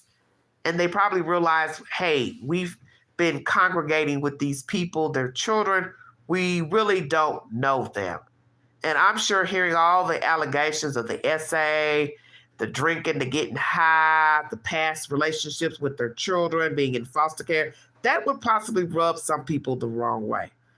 And as we said, we are supposed to be forgiving as Christians, but I don't have to like you. That's what people got to understand. Okay, you committed some sins over here, but I don't have to be your friend.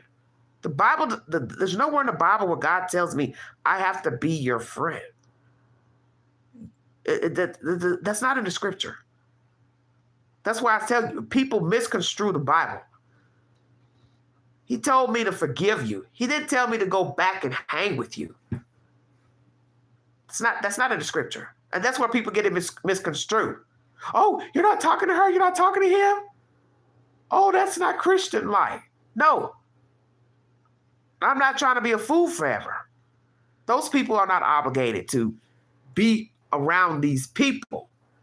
Because I'm sure there were a lot of people in that church that once they got wind of all its BS on social media, they probably ran for the hills, literally. Candace says she thinks Summer was lured off by somebody. Okay, yeah. Yeah, see, all that conversation is extreme. Lured off. Oh, they took her far, far, far away. That was Don. I think they took her far, far. They took her far because you gave your kid to somebody and they live far, far, far, far, far away. Is that what you're trying to tell us?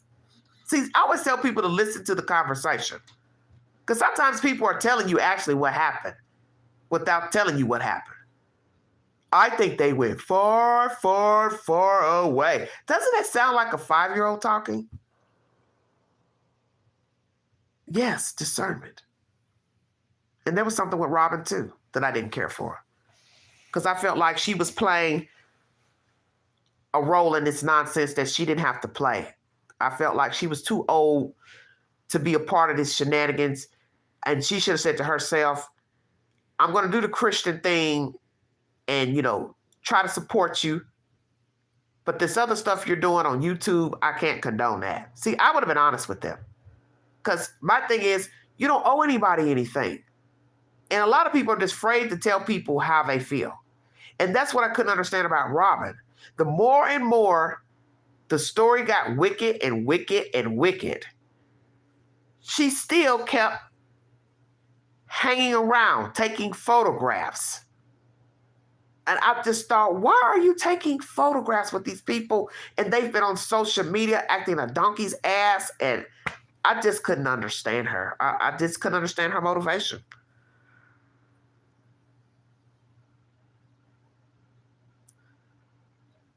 Okay, Beth says, Summer will never be found. How does he know that if he doesn't know what happened? Well, it's just kind of like talking out loud. The old adage is that you're okay so long as you don't answer yourself. So that's what he's been doing. He and she, all this YouTube conversation, social media conversation. He's been talking out loud. He's been spinning you the web. You just have to listen. Yeah, she's gone. She's not coming back. You'll never find her. Catch me if you can.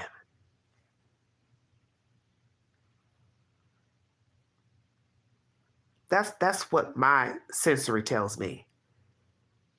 We got her gone. It's over with. We ain't searching. We don't want her back. The deal is done. Now let me come out with my good cape on, play Batman and spew all this crazy nonsense and see if you'll suck it up and take it in. Because think about everything that you all have been saying in the chat. Most of you have been repeating stuff they have allegedly said. And that's my point. You don't have nothing to corroborate these comments.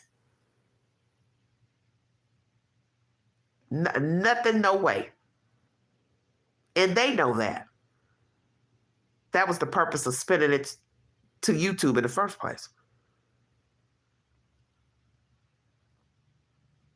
Yeah. But Beth, there are people who can't see straight through Don and Candace. Because as I read you all some comments from the Facebook group the other day, there's this one guy, last name Bush, I think. Every comment is praying for you all, Don, Candace.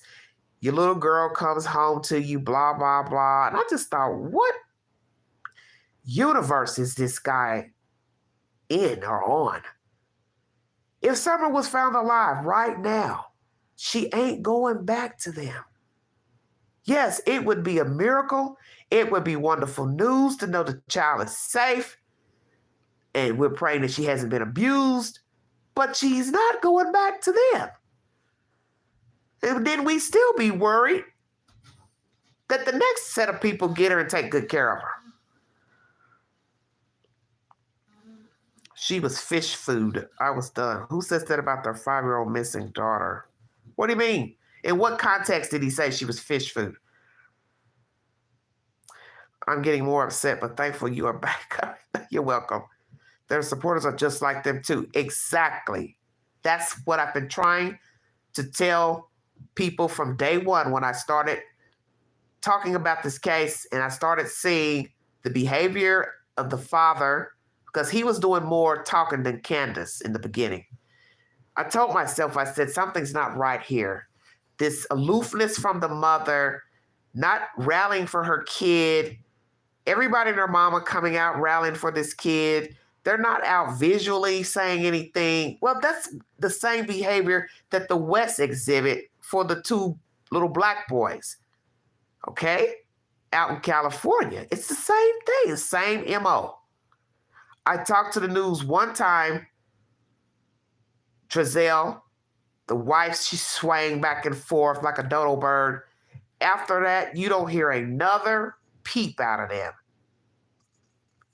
1 year goes around, they finally get arrested. That's that. This to me is the same. Don did all the talking, but yet he wasn't there. The wife don't want to talk, but then she goes to the news. She's high and doped up when she's up there. It's too obvious that something happened to the child and that they know something. Excuse me, that they know something. He told somewhere that they probably threw her in the river and she was fish food. Okay, paraphrasing, can't remember word for word. Okay. Total creep. What the fuck is he up with? God bet. Oh, I knew they was guilty. That's what I'm saying, is that there's just a certain way to talk about a missing person and a child. Now, you know I have been very theatrical, crack jokes about them, Allie, because I had to go, sillified just because of their behavior, the stupid stuff that they were doing. But in no way is that a disrespect to Summer. Let me make that clear. I'm not getting ready to joke about a child being fish food or say anything that derogatory like that, because why would I want to say that about a baby? But see, Don doesn't know how to talk, if you've noticed. He's rude, he's nasty. He doesn't have any manners. She doesn't have any manners. They are evenly yoked. This is why they're together. He's crass, she's crass. She's more shy, Candace, but she's still on the donkey ride. And as I have said before this week, they could be so much better than they are. They don't have to be these people. Now, that's the nice side of me talking about them. Because in the end, that's anybody. You don't have to be this horrible human being. You don't have to be an abuser, a drunk, an addict. Why not strive to do better, to be better? When they met each other moons ago, each one should have told themselves, each other, we don't need to have no children together. Because I've got a bad history of not providing for my children. He had a bad history of providing for his children. They didn't have no business procreating. And they both had to have known each other's past with their kids.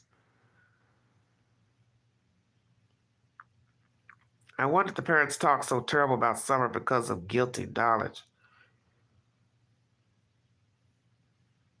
Well, Katie, this is how they behaved when the children were around. That's the point I've always made. You don't wake up at 56 calling people niggers and bitches and all of that. You've been doing that. See, this is what I've been trying to tell everybody.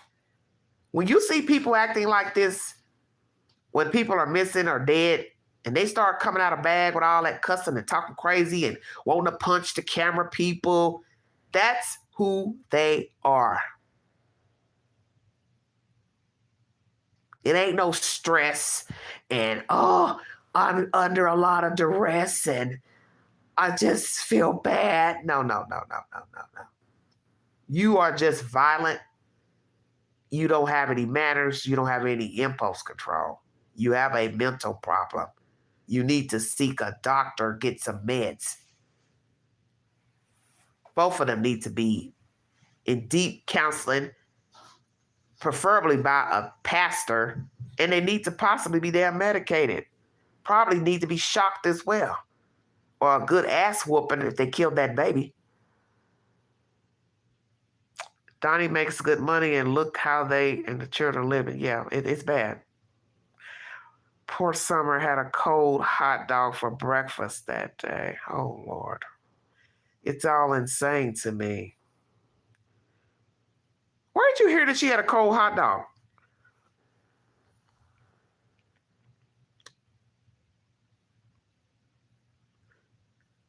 Please enlighten me. Where did you hear she had a cold hot dog? Please, you're making my stomach turn. Because I had hot dogs today myself. Jesus. This is a quick late lunch. I had like hot dogs on this sourdough bread, and then the bread crust was coated with some type of caramel on it. It was very weird, but it tasted okay, but I got quite full. Yeah, I had a prison meal, ramen noodles and hot dogs. I just wanted something quick since we're on the subject of hot dogs. Candace told Daisy on Crime Crazy Critters about the hot dog. Okay. Yes, not cold though. Yeah, right. Yes, of course. Yeah, I warmed them up.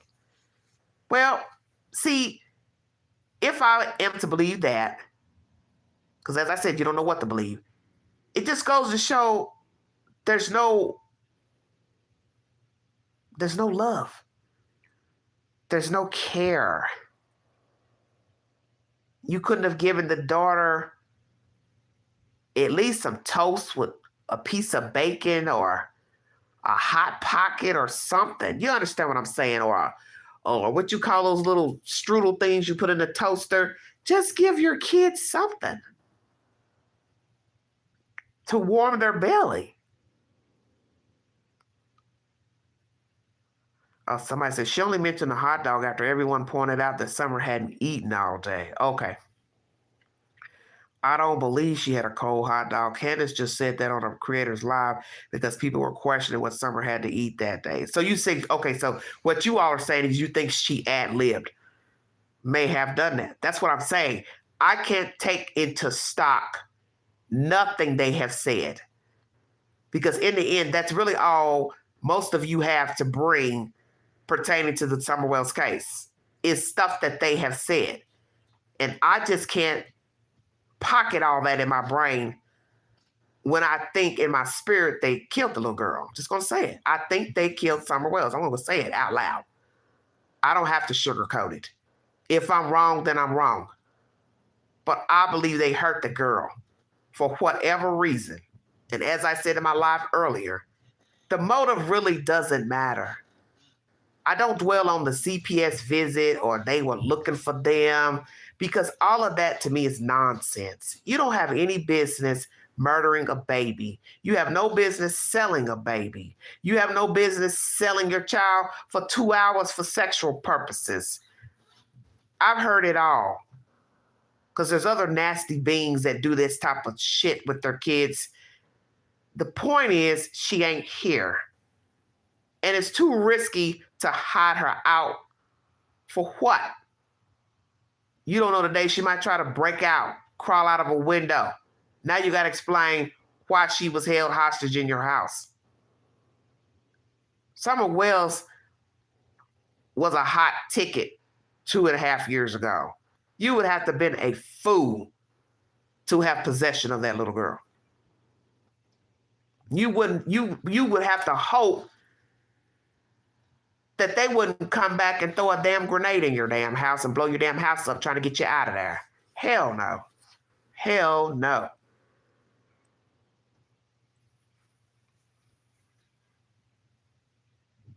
I believe they are the ones that made her get gone. Yes, I believe that.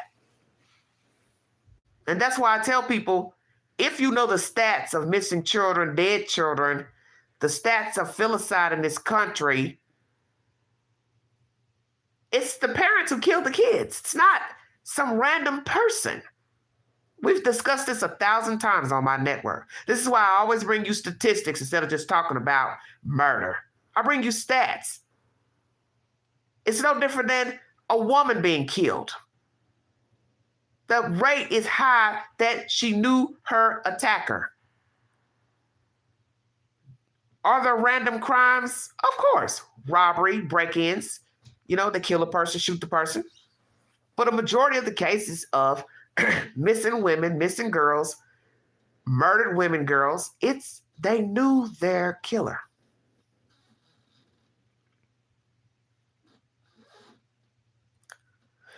It's so rare for a stranger to commit this type of crime. Well, naturally we have cases, of course, of, as I just said, burglaries, people breaking into people's houses for sexual assault and robbery. But their case is more, what's the word I'm looking for? It's different. Because as I said, I live here. I know how a lot of the people navigate here in East Tennessee. And people here will tell you, you don't go up gravel roads. Everybody knows the rules. I'm not saying you're not going to get that rare case that somebody's mad at somebody. It was a neighbor dispute. Somebody knew you weren't at work. So they decided, okay, we're going to go up here to the house and break in their house. But it's rare. That's the point. That's why I knew when I first got a hold of the story, listened to the interviews by Don Wells, listened to Candace talk to WJHL, my spirit told me, oh, ain't nobody went up there, baby. And then when Chris Madonna decided to bring his tail down here, and he carried his tail up that road, and they panned that camera on that property, oh, I knew for sure ain't nobody went up there. Because why would I risk, one, breaking an ankle to steal your baby? Got to get back down the hill if I did it by foot.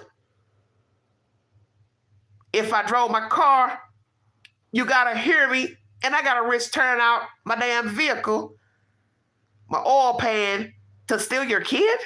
Oh, hell no. No. No. Hell to the no. When you ride out here in rural Tennessee, it's probably just like anywhere else in the United States that's rural. What is the first thing you see on those desolate roads? Keep out. No trespassing. Hell, we'll shoot. That's all kind of crazy stuff. You know not to go up the damn road. Just like I was talking to somebody the other day, and they were talking about doing deliveries. They said, hell, I got enough sense to know if I don't feel safe delivering your medicine to you, I'm turning around. If I think it's some hanky-panky and there might be something that's going to jump off. Hell yeah. You have to use some common sense, especially when you are the mailman, DoorDash, Uber, it's all the same. You'll go traveling up some dirt, dusty-ass road, the concrete's broke up. I would put my car in reverse, pull out of the drive, send a message to Candace Dunn. Your bag of McDonald's will be laying here at the end of the fucking driveway. I'm not coming up that fucking hill. Excuse my language. So a robber and a pedophile, I would assume, have the same mindset. Oh, I think I'll pass today. It shouldn't take too long to clear the parents. So 2.5 years later, and they're still not clear, tells us a lot. Yes, it does. The fact they didn't get their children back should tell you something. That's why I keep saying everything is in the details. The truth is at the beginning of the story. 1 month later, the children taken. 1 month, 2 months, 3 months. If by December 21, you don't have your kids back, you ain't getting them back. Doesn't take that long to get no kids back. Because all you're doing, if they say, hey, we've got a criteria we need you to follow. Drug test, this test, come in this time a week, blah, blah, blah, take these classes. What's the problem? You want your kids back, then you do what you're supposed to do. I feel that Don and Candace may break under all the YouTube pressure. When I see posts saying YouTube won't solve her case, I don't believe that. Well, I look at it like this. There's nothing wrong with talking about the case on YouTube or social media, but there comes a point when you have to know your lane.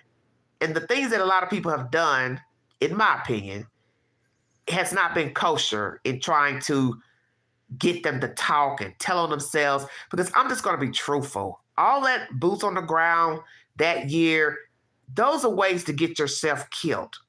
This is why I had said even then, you all don't really know who you're messing with when you bring your tail down here in the holler. And white people will tell you this. As somebody white said to me the other day, there's places I don't want to go and don't feel safe as a white person. So what would that tell you? So you want to come down here as a white person and go back in the holler, hooping and hollering at a private driveway, cussing and fussing, raising hell. Anybody who wanted to uphold the Wells could have easily came by and blew everybody's damn brains out, and all them YouTubers been laying down there on the damn ground, and nobody would have said nothing. That's my point. You have to know your lane. You cannot think because you have a YouTube channel that somebody owes you an explanation about a kid. Frankly, Don and Candace don't owe nobody nothing. It's just the way it is. And you don't have the right to be going up the driveway, sitting down at the driveway, bothering the neighbors, because that is how people get hurt. And I'm going to be truthful. I'm stunned that everybody was able to make it back on an airplane with all that shenanigans that went on that winter. Because I did not condone that. I don't condone that type of behavior. Because we have seen what happens to people pulling out cell phones, filming stuff, running up to people. I know you did it. I know you killed my sister. I know you killed my brother. Okay, I can see people related to the victim acting a donkey's ass. But that's not to say that they can't get put in the cemetery too. You have to be careful doing that. You don't know who's watching. You don't know anything. People could follow you back to your hotel, your Airbnb, lie in wait, and blow your damn brains out. You have people who do this type of thing. So you think you're right fighting for Summer. You think you're trying to get the truth out her parents, going to the job site, raising hell. You're on private property for one. His house is private property. Going to the job site where he worked, that was so crazy to me. I thought, you all are pushing it now. Because anybody could have came out with a damn bazooka, start shooting everybody on sight. Those people took a lot for granted. I would never do no mess like that. I ain't doing no mess like that. You have to be very careful. Running up to people, running up to private property, knocking on doors, looking for answers. There's a way of doing things. All that yelling and shit, screaming and hollering, that's not how you get to the bottom of something. Because you're just assuming, well, I have a legal right to be here. Or I'm standing on a public street, it's my legal right. But it's still harassment because the people didn't send for you and they didn't ask you to be there. And then you're also disturbing the peace. Because I thought about that with that Brian Laundrie stuff. You got to prove his parents knew that the girl was dead. You got to prove he told them she was dead. He murdered her. You're all down there camping and screaming and hollering at people. The news people parked on the grass, because you know down there in Florida, it's all flat. So the street runs into the grass. There's no sidewalks.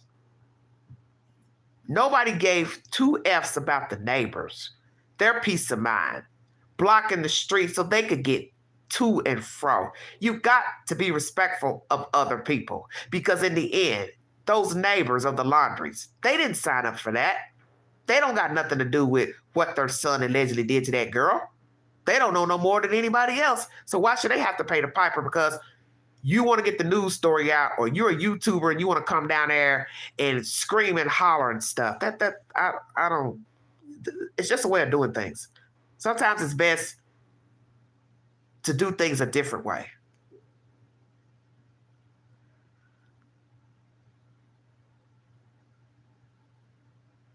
Oh, okay, that's fine. Where Quentin Simon grandma lived was ridiculous. Yeah, all that's sick. Yeah, because my thing is, like I said, you feel like what you're doing is right, but you're disturbing other people. I don't understand what you don't understand about that. These are taxpayers. They pay taxes on that house that you're standing in front of and you holding signs and bullhorns and crying and screaming, and that ain't their problem. They didn't ask you to come down there and do that. And they have every right to say, hey, I don't want you standing out in front of my house. I don't want you standing out in front of my driveway. I'm just saying, I'm not getting ready to risk my health to make a YouTube video. Because just like when I went down in Roane County or whatever to stand out in front of that house and go live, I'm not on the property. I'm across the street, several yards away, of course. But it's principle, I'm still down there. And naturally, I think two people stopped to ask me, was I okay? I remember one lady drove by. She said, ma'am, are you okay? I said, oh, yeah, I'm fine. Because those people live down there and they know of each other. So I'm sitting down here, a black woman with my car parked on the side of the road. Hell yeah, the people driving through will wonder what the hell I'm doing standing outside my damn car. Because you know what they're saying? Why is she way over here? And why she ain't parked over here at this house, near their house? It was a little yellow house, old Victorian house right up from me. But I definitely didn't want to park too close to their house because I didn't want any problems with them coming out saying, well, man, why are you parked here? Who are you looking for? So I parked over the railroad track a little ways from these other people's house so I could, have a view of the halfway house and film live to show you all the house. But the point is, you just don't know who may come by, start asking you questions.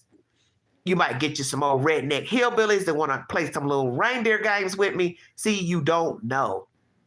That's my point. You don't ever know what you're going to encounter, period. Whether you are the news, you a YouTuber, blogger, podcaster, private investigator, police, it's all the same. You have no idea what you're going to encounter when you're out here and you know why you're there. People are cruel. That's all I'm saying. Yeah, I stood across that street. I wasn't getting ready to go up that driveway. What was I going to say if I went up the driveway and just parked in the driveway and then stand there and film the house in the driveway, and the people probably come out looking like, what the hell's going on? Who is this lady out here filming? And then somebody walk up and say, hi, ma'am, may I help you? And then I say, oh, yeah, I'm here filming this house because Chad Carr lived here and he went missing. And we're trying to figure out where he's at. What would be the first thing the people would say to me? Ma'am, you need to get off this property or we're going to call the police. Or we'll call the sheriff.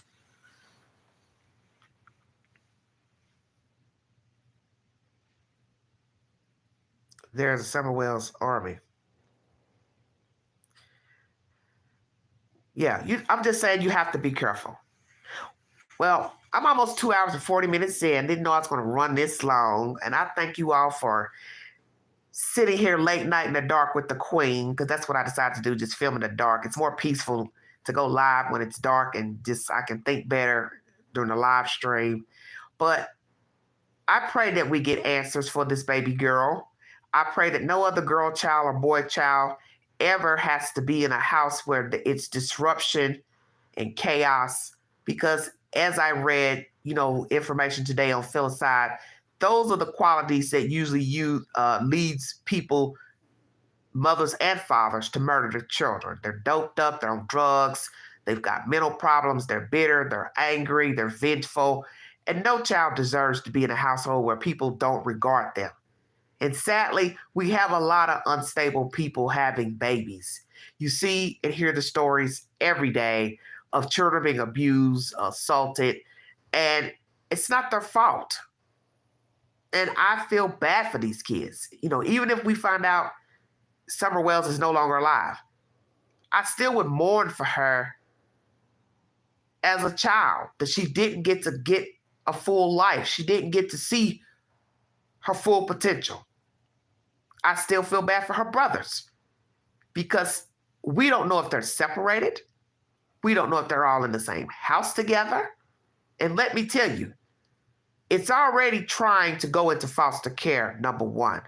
But to go into foster care separate than your siblings is very traumatic for a child, especially when the children have a close relationship. Well, Beth, you're not going to know what type of parent you are until you actually get in the job. I'm sure many people thought they were going to be a great parent, and maybe it got too hard. But as I tell people, that's okay. Take the necessary steps, but don't hurt your baby, because your baby didn't ask to be here. Yeah, and that's why I hate thinking about it. I don't even like to think of what Summer endured, because it's too dreadful. The thought of somebody hurting a kid, and there's endless possibilities of how you can hurt a child, hurt a human. And I just don't like thinking about it. I was looking at her picture today and I was saying, look at this pretty blonde-haired baby doll. Dear God, please tell me she did not suffer. You are so welcome, sweetheart. Yes, then you ask for help. Exactly. And that's what the problem is with a lot of people. They don't want to ask for help. They're ornery. They're so mean and evil-spirited. They just want to continue being angry at the world and taking it out on their kid. And some of the stories are so horrendous, because the one I'm going to bring you tomorrow, you'll probably need a garbage bag because your stomach's going to turn.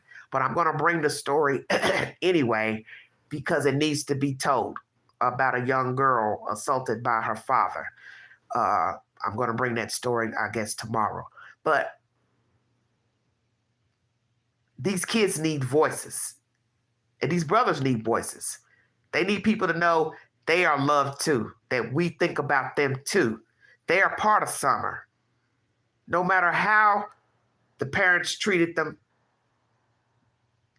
those boys are a part of Summer Wells.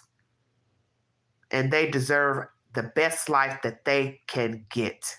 And I pray they are well taken care of. That's my wish. That's my prayer for them.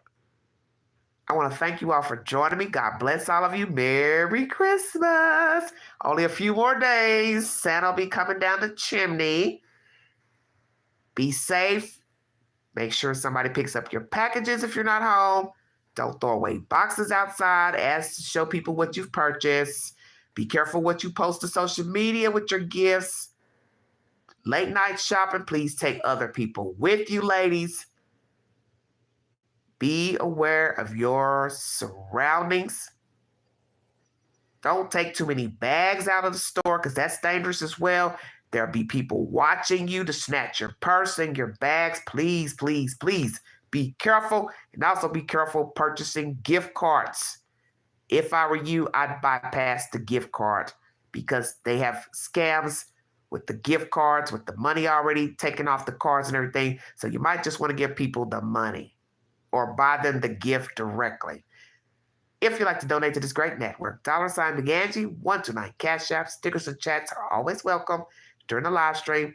I will be back with more commentary pertaining to Summer Wells tomorrow. Tune in. I'll try to post it to my community page first before going live. And you all have a wonderful weekend. You have been listening to The Vault XL. Thank you.